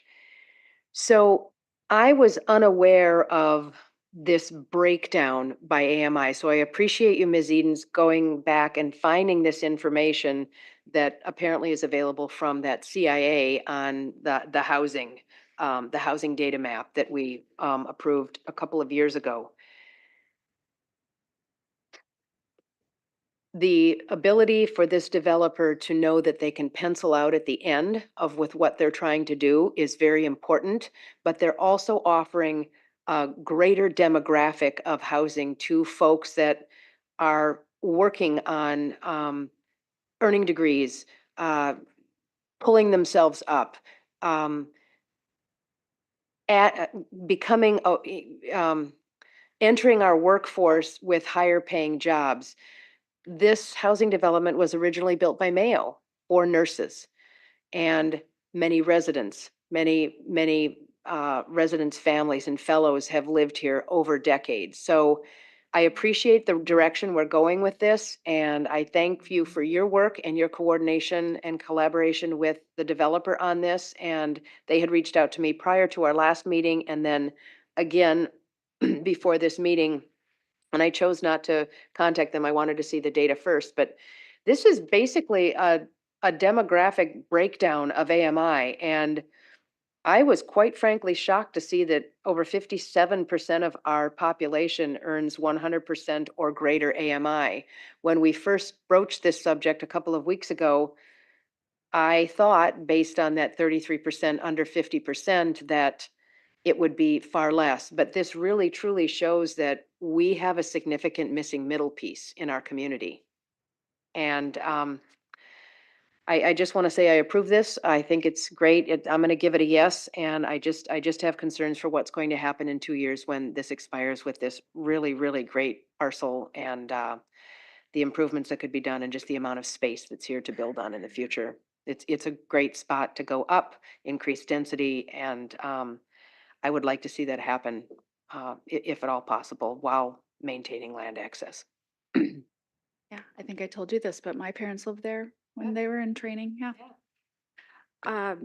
This is great. Thank you so much for coming back with this. And, mixed income housing is a good thing. So I think it is a thoughtful approach and glad we came to a middle ground that works for everybody. And thank you to the clerk for pulling that up under the gun. I appreciate that. All right, ready to vote? All in favor, say aye. Aye. Aye. All opposed, say nay. Motion carries. Thank you, Ms. Edens. All right, we'll take a 10-minute break reconvene right after 7:40.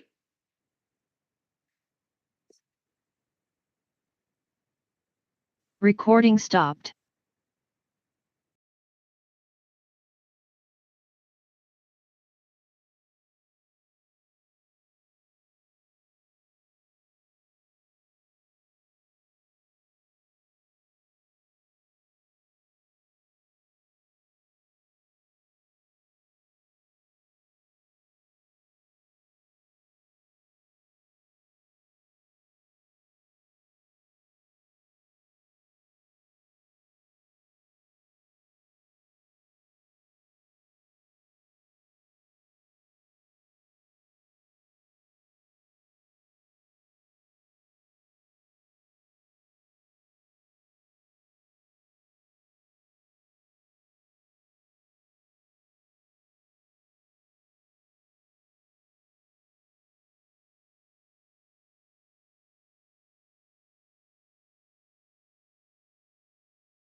Recording in progress.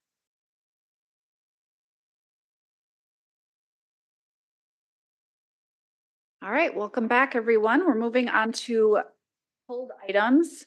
We have 4 of them. We'll start with item F13, which is the bid advertisement for 2024 various Americans with Disabilities Act improvements, cities of the first class, project number J4734. We have Mr. Dombrowski here for questions.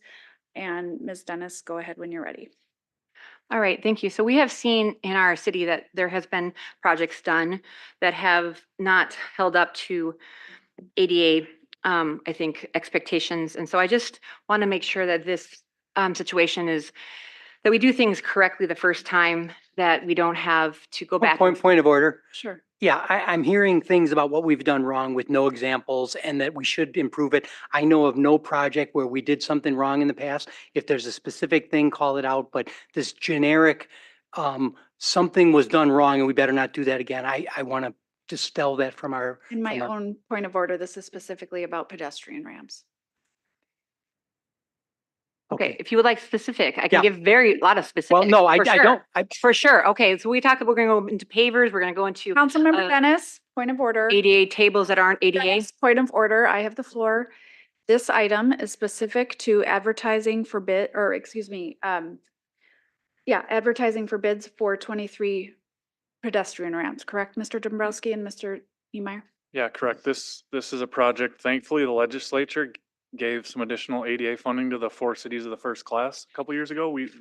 We're going to receive over time around 990,000. So this is the first project where fortunately we can do a little bit more work to get ahead of our goals of addressing all of our ped ramps and other deficient sidewalk in the community. So this project would include replacement of 23 ramps that currently don't meet today's standards, but when complete, they will meet the ADA standards. Excellent.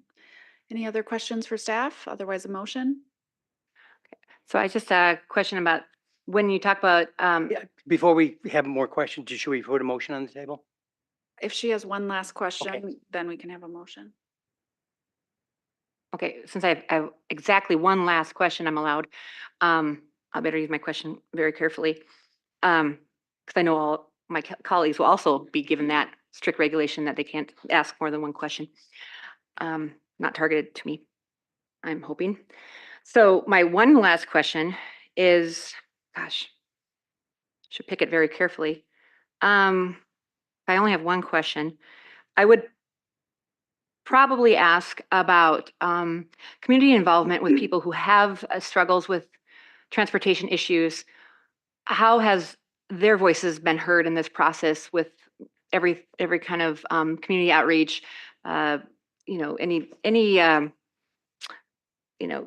Any studies that we have done to make sure that not only are we ADA compliant with these new upgrades, but also that we go above and beyond and look in the future for 50, 100 years, that we as a city really truly live and practice what we say, that we are welcoming and accessible to everyone. President, members of council, I can't speak to specific community engagement that we did with this. We've obviously mapped out a program and an ADA transition plan. We did have one blind individual who reached out to one of the council members with some concerns about an area located in this project on 9th Street Northwest. So we went out and did an evaluation and we were able to include some of those ramps in that, the ones that were deficient in that area as part of this project. But it's, with any project we're doing as much as we can to get ahead of those mobility challenges by addressing whether it's sidewalks, ped ramps, shared use paths, as we think about, complete streets and all users of our roadways, especially the vulnerable users who are in cars. Thank you, Mr. Dombrowski. All right, a motion? I'd like to move to authorize the advertisement of bids with a bid opening date to be scheduled following final approval of plans by Minnesota Department of Transportation, State Aid Office for 2024 various American with Disabilities Act ADA improvements, cities of the first class, project number J4734. Second. Councilmember Keen, you have the floor. Yeah, again, as staff said, it's good to see the state directing some of these funds. It is always difficult when you have a lot more projects than you can do with the money you have to pick what those are. I would agree that it would be good to have some sort of method either, and I know we have our zips and people like that would be very helpful getting us priorities like this, but there will always be the point, at some point you have to come down with what you're gonna do. And I've looked through the list here and I'm supportive. Thank you. Councilmember Palmer. In the one that we're talking about on 9th Street, it's a neighborhood built in 1947. Sidewalks were added later on, and we have corners that are not even good corners. I mean, there's some asphalt humped over. So doing this in this neighborhood that you can walk to Corey Hill Park adds to it. And so I appreciate the staff looking at this, and I appreciate the neighborhood that has reached out for it. So thank you for doing this one. Thank you. Councilmember Dennis. Okay, well, I'm a huge fan of any improvements we can do to make our community more accessible. As someone who has myself ADA disabilities that need accommodations, as you know, printed off council packets and different very reasonable accommodations from the city. I know firsthand the challenges it has to advocate for basic needs to fit into our society. So I think it's a huge, wonderful thing that someone's in our community who is vision impaired has stepped up and expressed challenges. But I think it's not just the citizens' responsibility, but it's the city's responsibility to reach out and get more feedback. We shouldn't just say, well, we hope someone who has time on their hands will be able to come and tell us their problems. I really think that, you know, we can use co-design, we can use community engagement, any other, you know, we have so many tools to reach out. I will post some pictures that I did back in 2021 of some things that an individual who was completely blind came with me and showed issues of ADA back on Peace Plaza before all the development was done and nothing was fixed, even though that was brought to the city's attention. I feel that we need to take people seriously when they come to us and when issues are brought to us. I think we need to make sure that we as a city reach out to the community and actively engage to find people with lived experiences to tell the needs, because this saying this project is the best, it perhaps is the best use of funds. But I mean, without community engagement and having people be able to express their needs in a way that we can document and actually say that we've put an effort into painting. I just want to look into the future and use this as an opportunity to put on record that there are a lot of places in our city that we could do better and we should do better. We're a medical city, which is, my goodness, of course we need to do better for that reason, but we should be practicing what we preach with DEI and inclusivity and make sure that people of all walks of life are be able to have access and are welcomed. So I am going to support this, as I definitely would support this any issue, any way of trying to improve our city. But I think in the future, having documentation that this is the best use of the funds that we're given would be even better, so that we can show that we are listening and we take citizens' voices seriously. So yes, I will be voting for this. I pulled it just to see what kind of documentation we had for this particular item being the best use of funds. But hopefully in the future with the new council and everything, we will have advocates as well who will fight for all people to have access and welcome. Mr. Dombrowski. Thank you. Yeah, thanks for those comments. I would acknowledge that we've been working with different groups. Last year, there was a walk audit in the Slatterly neighborhood. We're looking at doing more of those with some advocate groups. I met last month with a disability activist group and talked a lot about our work, and then also just answered a lot of questions. They had concerns of areas, you know, took note of. So we're doing as much of that as we can, and we're learning from that. So, and we'll continue to do that. We have all of our ramps inventoried in the community, and we have a scoring system so we can prioritize how we use them, you know, the money that we do have. Obviously, we can't get to it all immediately, so we're doing our best with the funds that we have. Thanks. Mr. Niemeyer. Council President, thank you. And I'll just reiterate part of what Mr. Dombrowski said earlier about part of the scope is responsive to some of the feedback that we have received. And a portion of these ramps were actually included in this scope because they would wait longer than some areas for the sidewalk improvement district to rotate to them. So we feel like we are being responsive to the feedback we're getting. Thank you. Any other discussion? Councilmember Kirkpatrick? Do I have to have a question or can I make comments, please? No, we're in discussion, so. Okay, thank you. I just want to say hats off to staff for being responsive. I know I have on the fly texted you all or sent a quick email from my personal email if I couldn't access my government email without Wi-Fi. But I have thrown a lot at you with comments and they've always been addressed. Perhaps things couldn't have been taken care of or fixed or resolved right away, but there was a plan put in place and I appreciate that. I guess this is a sustainability comment, but as our city grows, or any cities grow for that matter, I have no idea how we can keep up with meeting the needs of the people without the subsidies or the programming or the grants that you all go out to find.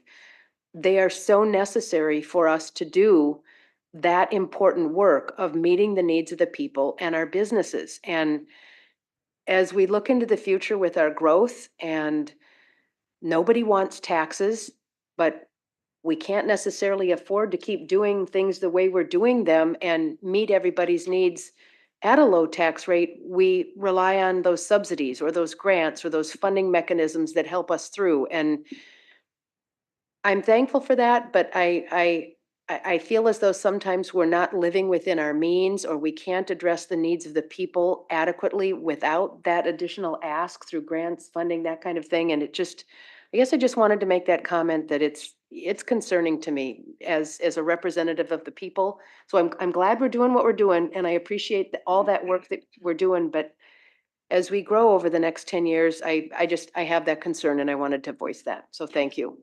And I do assume from Public Works that all of our new streets are being designed to current standards. And so this is an issue of retrofitting with updated guidelines. Yes, that's correct. And I'll also note the council's decision to invest in our ADA upgrades over the last couple of years has been a big shot in the arm for our transition. Our in those neighbor, older areas. our neighborhoods are going through it right now and it's really, they're efficient and they come in, they get it done and there's a new sidewalk within a couple days. So very cool. Or new, not sidewalk, the new ramps. All right, let's go ahead and vote. All in favor, say aye. Aye. Aye. All opposed, say nay. Motion carries. All right, moving on to item F19 and will be F20. We have Desmond McGeo here to answer questions. These are about the boulevard trees. Go ahead, Councilmember Dennis. All right, thank you. So I pulled these two items, F19 and F20, as kind of together because they both have to deal with this issue. There's a lot of thoughts on what constitutes, funding for boulevard trees. I know there's grants, there's UDC ability that, incentives for developers. And I just wanted to get a little bit more insight and understanding for myself and for residents who have reached out to me about how can the city improve the tree canopy, as I have, and Councilmember Kirkpatrick as well, has fought so passionately about to look for the future, not just 10 years, 20 years, 50 years, but, into generations to come, to make sure that people have an environment that is healthy and sustainable, and trees do that. And I know from firsthand experience, people, anyway, I won't go into my first experience of all the trees that are cut down for petty reasons. But this is a wonderful situation to have trees, mandated, or I don't want to use the word mandate, I guess, but to make sure that new property and development has plenty of trees starting out, because once you grow, people move in with trees, they will be accustomed to the beauty and amazement and the benefits of trees, and they will hopefully want to increase that on their own property. So my questions were just to help explain for myself, for sure, and then to others on the different ways that funding for trees can be done in development and in private properties, so that residents can be empowered and developers can have knowledge on how they can do this at little or no cost to save the environment for future generations. Thank you. So I was hoping people could just help and say, I was talked to Irene Woodward, Director of Community Development, well, right here, sorry. I'm sorry, you're right here. Sorry if I don't always eye contact, my autism, I just kind of like, don't always look people in the eye. I apologize for that. But you mentioned the 3 ways and about that the UDC benefits the develop or ways that the developer can use and incentive to have trees. So I was hoping just for public record and for those watching for on the record how that's done, so they can see how our city is promoting and how developers such as these two consent agenda items are using the new UDC to benefit. Sorry, long question. Yeah, thank you, Thank you. Councilmember Dennis. I think it's wanting to clarify that for these 2 agreement is for new development. And so the Unified Development Code requires boulevard trees. And so both of these are agreements for the developer to install those boulevard trees over time. And what they're requesting is that as they develop, they'll install those trees. The other options is whether they do them all up front or whether they pay funding towards the city and then the city installs them at that given time. So those are kind of the 3 options. All of these are on the developer is required to provide those boulevard trees as a requirement of the UDC. So there aren't any specific grants to support that. These are all developer driven. This is one of the requirements for any of those developments to move forward. Councilmember Keen? Yeah, again, based on that staff explanation, I'd like to make a move to do a 2-part motion for both H4 and H5, which was F19 and F20, authorizing the execution of the Boulevard Tree Facilities Agreement with Commercial Property Management, and authorize the execution of the Boulevard Tree Green Facilities Agreement with Bigelow Homes for the planting of boulevard trees within Harvard West. Second. Councilmember Keen? It might be a little disruptive to try to do them both, but again, we're treating these as one thing about what the difference in the trees. So I think since they were on the consent, I'd like to move them together. I hope there's no issue with that. Clerk Easler, is that acceptable? Okay. Right, any other discussion?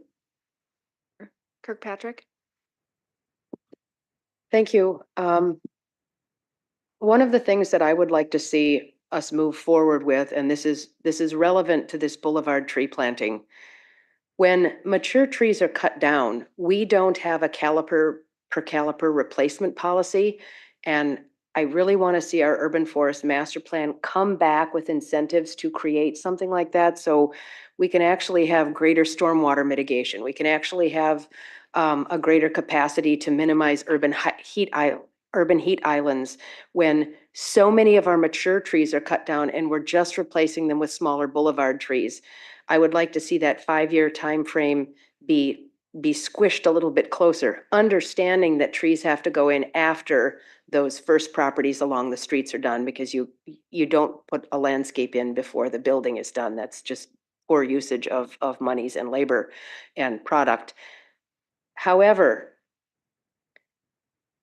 monitoring or putting in place with our urban forest master plan an ability to measure that caliper per caliper or canopy size, a canopy equivalent from a mature tree to the smaller trees that are being put in, I think is really important as we move forward, especially with the 2 storms we had this year. Since I have been on the council, I believe our tree. Councilmember Dennis, this technically is not germane, so. I'm Councilmember Kirkpatrick. I mean, Councilmember Kirkpatrick, excuse me. So I appreciate your sentiment and really important sentiment and think that there should be another time for that discussion. Well, thank you. I want to approve this. I think it's important, but I also want to stress the importance of bringing this back so that our boulevard tree agreements can be tightened up so that we can increase our canopy sooner rather than later. Thank you. Right. Any other discussion? All in favor, say aye. Aye. Aye. That 2-part motion, F19 and F20. All right. Aye. Aye. Aye. All opposed, say nay. Motion carries. All right. Final pulled item is F26, now H6, design contract for regional sports and recreation complex, project number J2870.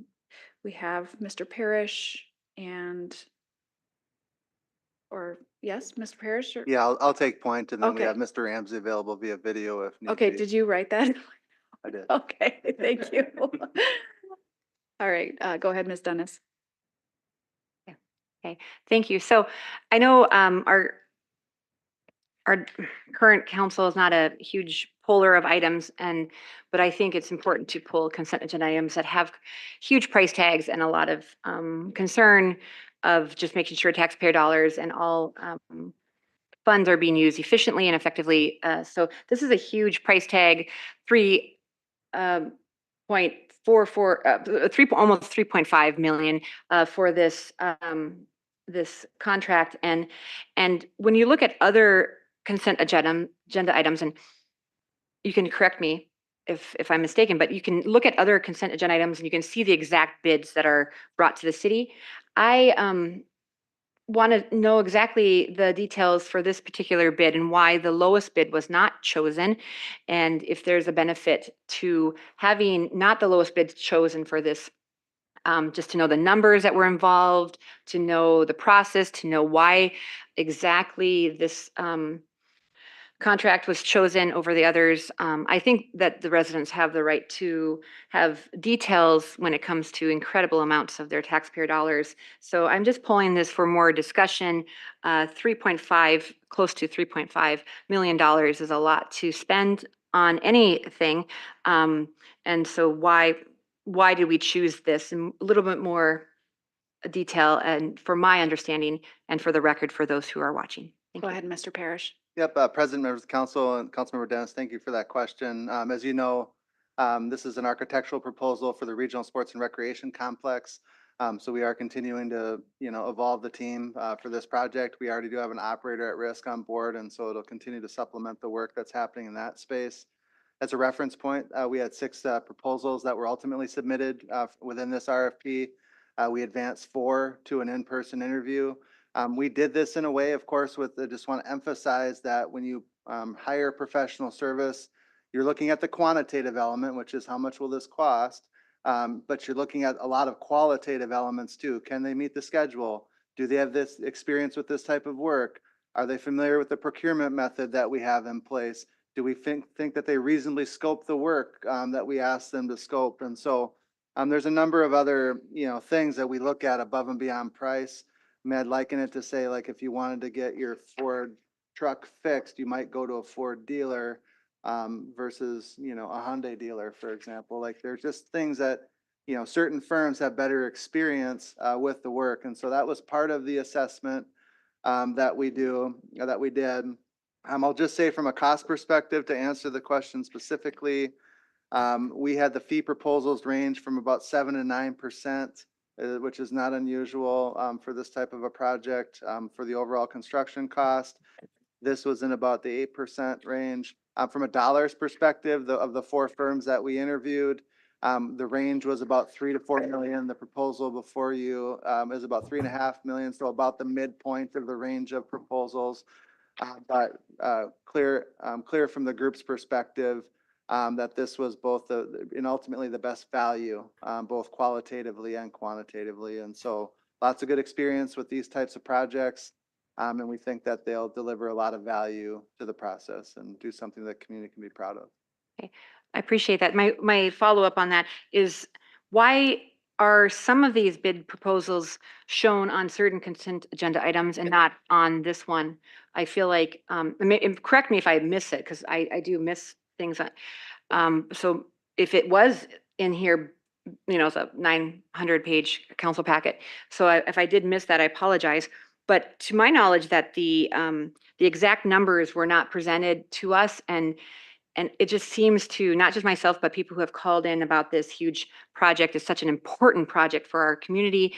But we need to know details, and it seems a little bit, I don't know, not on the up and up to not disclose the exact financial bids for the community or the council to know what we were considering and why we chose the mid-range. Numbers are important, data is important, and I think to be informed policymakers, we should have that information as well as the community whose taxpayer dollars are being spent. So I just, why were those numbers not included in this huge motion that we were Yeah, I think rubber there's- stamping? There's two things. One, appreciate that. We're happy to get that to you, and certainly if that would have been requested early and, had advanced conversation, we'd be more than happy to go through those numbers with you, and so you had the benefit of that information. Certainly something we can consider moving forward. I will say, there is some proprietary interest on the part of the submitters here at times to manage what is provided out in the public domain for their work. They view certain means and methods that they bring forward as, part of their competitive advantage. And so we do try to be respectful of that, but I have verbally conveyed tonight the range, which is approximately 3 million on the lower submittal, approximately 4 million on the upper submittal, and then the recommendation at about 3.44 million for your consideration. And again, it's really just, price is important, certainly is very important. But we really feel that this firm has the ability to do and deliver the work for a project that you all can be proud of. We might be able to save a couple $100,000 at this stage, but in construction or missed opportunity on the back end, we certainly can pay for those types of decisions many times over if we don't have the right team in place. Yeah, I appreciate that you have thought through all the factors, and that's very important. I agree with some of your examples. So if it wasn't pulled by me or someone else who may have pulled, but if it wasn't pulled, I pulled it at the buzzer right before 1 o'clock, which is a deadline. So it wouldn't have been, you disclosed it right now, the bids, but it wouldn't have been disclosed. So I guess I would want to say that in the future, I think that all bids, when it comes to this kind of important, or, when we look at projects and any kind of, contracts, that it's important to have the numbers. So I don't think it's the job of a council member or a citizen to say, wow, well, we like to just, have an informed decision. I think it's the responsibility of the city staff who's doing these bids, who's pulling up these and saying, we recommend this bid. Well, we're not going to tell you the numbers of all the Point bids. of order, I'm going to turn it over to Ms. Zelms. I would like to see in the future that Councilmember those Dennis, numbers be point of included. order. I have the floor. Ms. Zelms, go ahead. Thank you, Council President, council members. I just want to add a little bit more to what Mr. Parrish was saying, because I think it's critical based on the line of questioning. Most of the time, when you see very specific bid results, you have been seeing those related to construction of a project.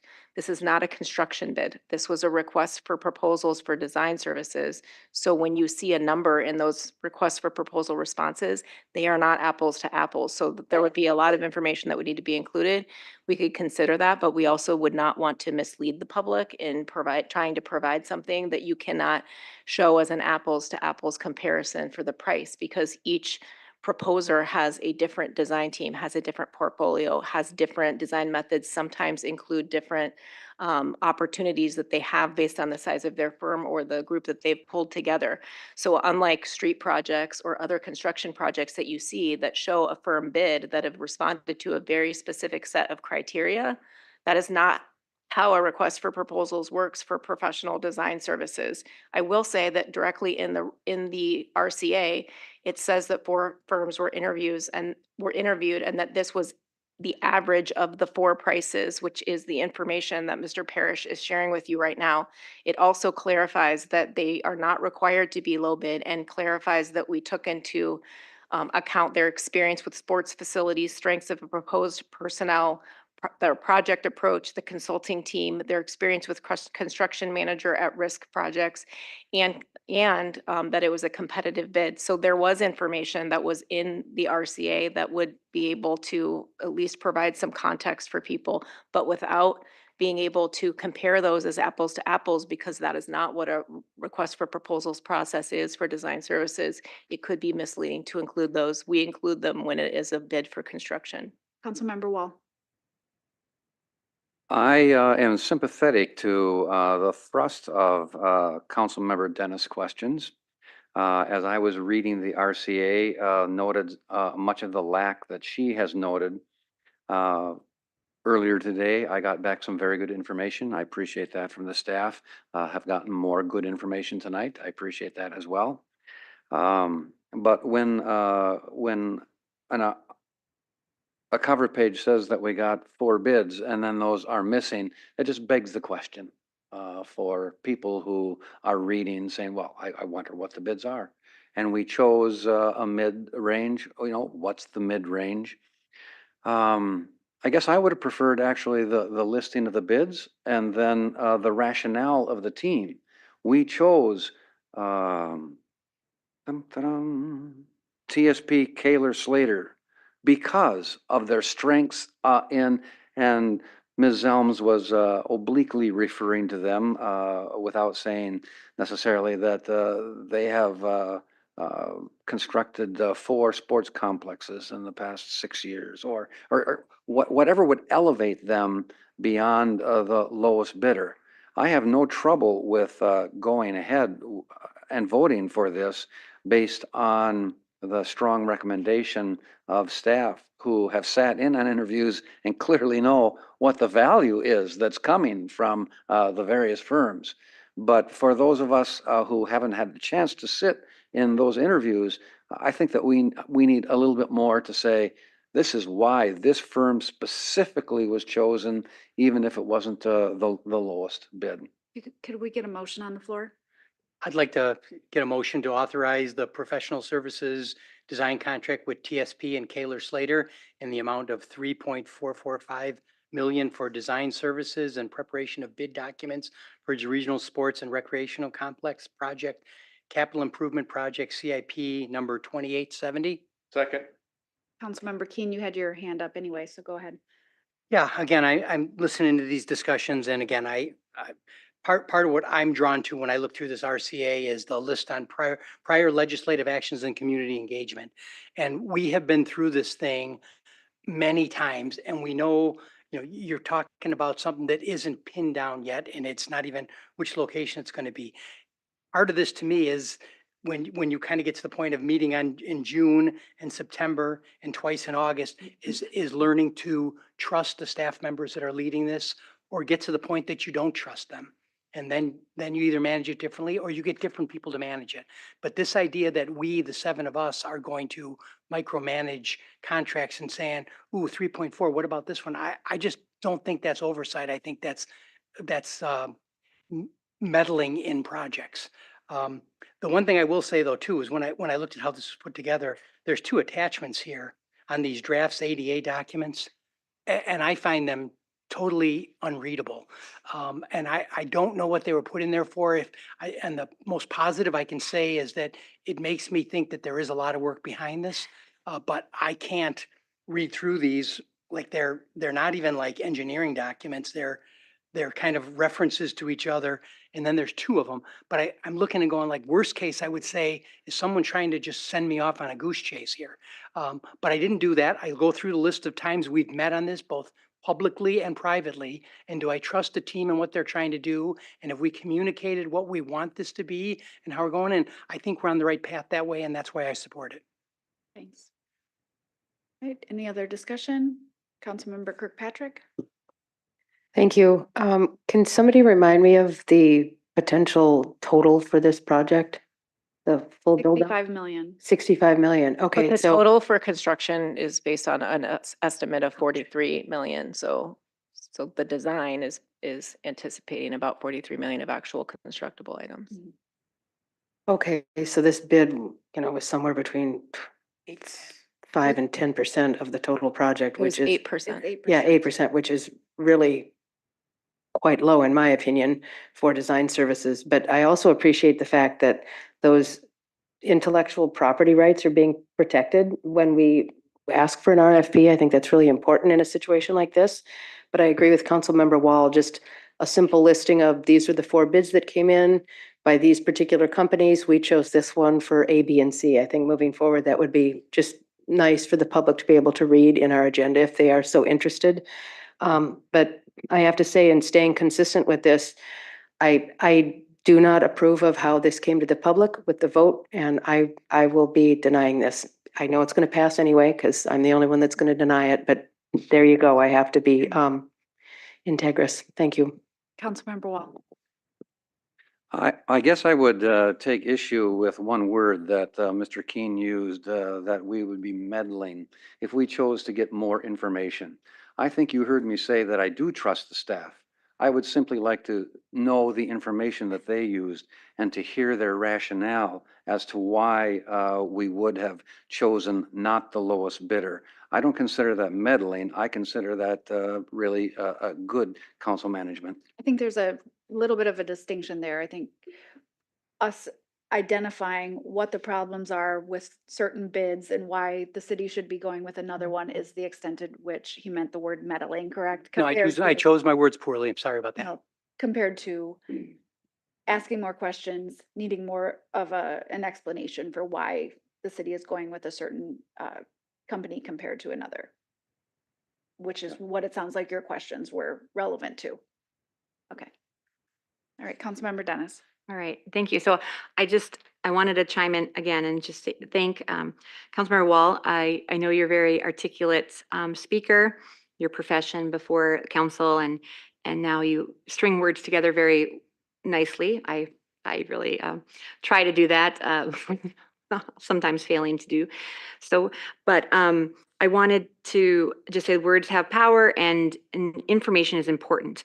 And just to reiterate, when information is left out of a council packet, specifically when it comes to money, taxpayer dollars, this is incredibly important.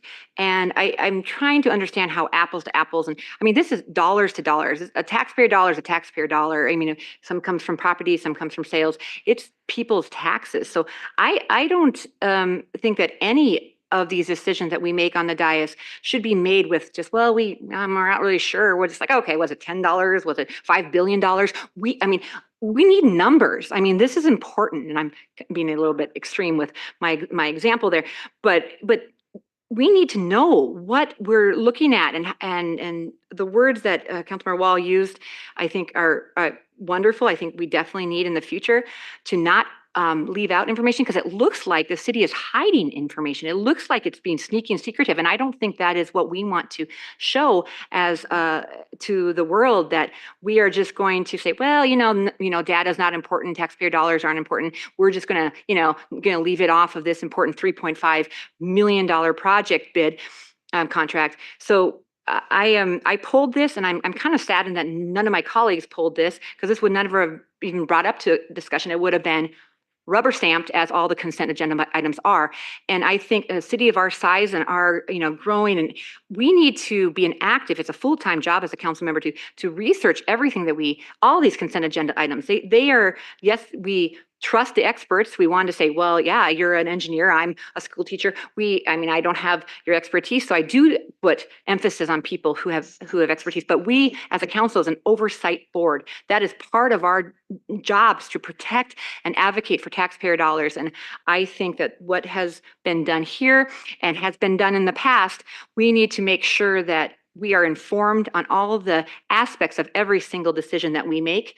And this should be an example for the future, that I hope that all staff and people can come back and listen to the discussion and say, well, it was brought up that we want to be informed of where our taxpayer dollars are going. We want to have transparency and government accountability. We do not want to have our taxpayer dollars, bid off to who knows? I mean, was it a friend? Was it cronyism? Point of order, there, want to make sure. Really going beyond the pale, as that is absolutely not what has happened. Well, it might not have been what happened, but how do we know? Scenario. Councilmember Dennis, Ms. Zhang. We don't have the numbers. Okay, I would like the floor back after she's done. Thank you. Nope, I think we're going to move on from this unproductive discussion. Taxpayer dollars are not unproductive. Councilmember Dennis, you do not have the floor. Or Mr. Palmer, go ahead, and then we'll take a vote. Well, I take offense to most of what you just said, but the rationale on this is that when you go out in the construction industry for best value, the contractors who are bidding this know that they're going for best value. From the city of Rochester, it's best to have the best value taken care of. The state of Minnesota allows us as a municipality to do best value, because not always the lowest cost bidder is the best bidder. And if I have any questions, We get our packet on Wednesday. I will send my questions. I get them answered. So any of these items that are on the consent agenda, if they're not pulled, I am well aware of what they are. I researched them. I'm comfortable with them. It's a way of doing business that most everybody in the world does business like this. So it's not rubber stamping items. It's pulling them if you have questions or don't agree with them. So I take offense to that. But again, I go back to what we're talking about, and that's the best value on this project. And that's what our staff have been instructed to do. That's what the RFP said it was going to do. The people who bid that knew that that's the system that we were going to use. So it makes it very upfront for everybody. So if somebody if somebody wants to know the dollar amount, it's really not comparing apples to apples. So I will call the question. Right, all in favor, say aye. Aye. Aye. All opposed, say nay. Me. Okay. Motion carries 6-1. Councilmember Kirkpatrick voting nay. All right, Acting City Attorney, Mr. Carlson, go ahead with a couple of ordinance first readings, J1 and J2. Good evening, President Carlson, members of the council. I'm Brent Carlson, and there are two first readings tonight. Agenda item J1 is an ordinance creating sections 5-23-3 through 5-23-7 and amending section 5-23-1 of chapter 5-23 of Title 5 of the Rochester Code of Ordinances relating to cannabis. Agenda item J2, an ordinance creating section 60.200.040 of chapter 60.200 of the Unified Development Code of the City of Rochester, Minnesota, as it relates to medical overlay district and repealing ordinances 2726, 3534, 3669, and 4052. Thank you, Mr. Carlson. All right, we are just moving on to, we don't have any tabled items, so we'll wrap up our meeting with other business. Is there any other business tonight?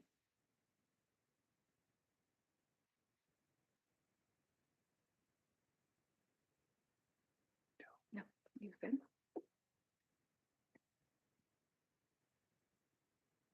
All right, is no other business? Councilmember Dennis, go ahead. So before the meetings, I definitely email that I do have other business, so that is widely known. So definitely just note that for future. I think that people who speak in open comment have the right to have their concerns answered, also or addressed, and then some issues. I wanted just to first clarify. It seemed a little bit of a targeted thing. I research and this is a full-time job. It's an incredible amount of hours to research council packets, and I ask questions. We have already established that meetings and many answers have been dismissed and stonewalled, so I have not received Dennis, questions. you're violating. Order. Not violating, Yes, you are. I'm clarifying Mr. that. Wall has the floor, go ahead. I find language like stonewalled just not to be productive, nor do I find it to be other business of the council. Okay, well, I was just clarifying a response that I believe from the last comments from Councilmember Palmer here. So I was just bringing that up for the record. There has been emails brought up. I would be happy to share those with people about some of the RPD things that I have been emailing about. And A point of order. Councilmember Keen. Yeah, again, I'm not sure what I'm hearing here, but safety protocols and decisions regarding council chambers should not be discussed in the dais as they are sensitive topics. Our city staff makes thoughtful decisions based on many factors in consultation with law enforcement. These are not things that we should be discussing as other business. If there's specific people have concerns, they should take that to both law enforcement or city staff and discuss those in private where they belong. okay, so, okay, thank you. So again, I need a This is- ruling. I need a ruling from the Councilmember chair. Keen, thank you for that clarification. Councilmember Dennis, having seen those emails, I will ask you to discontinue this line Okay, of questioning. I will discontinue it. I just want to say that was a Nope, very, nope, we're not moving there. Just if you have another topic, please move on to that one. was a very orchestrated response from Councilmember Keen. So I just want to say, Yeah, We're not talking anymore. Move on to a next topic or don't talk at all.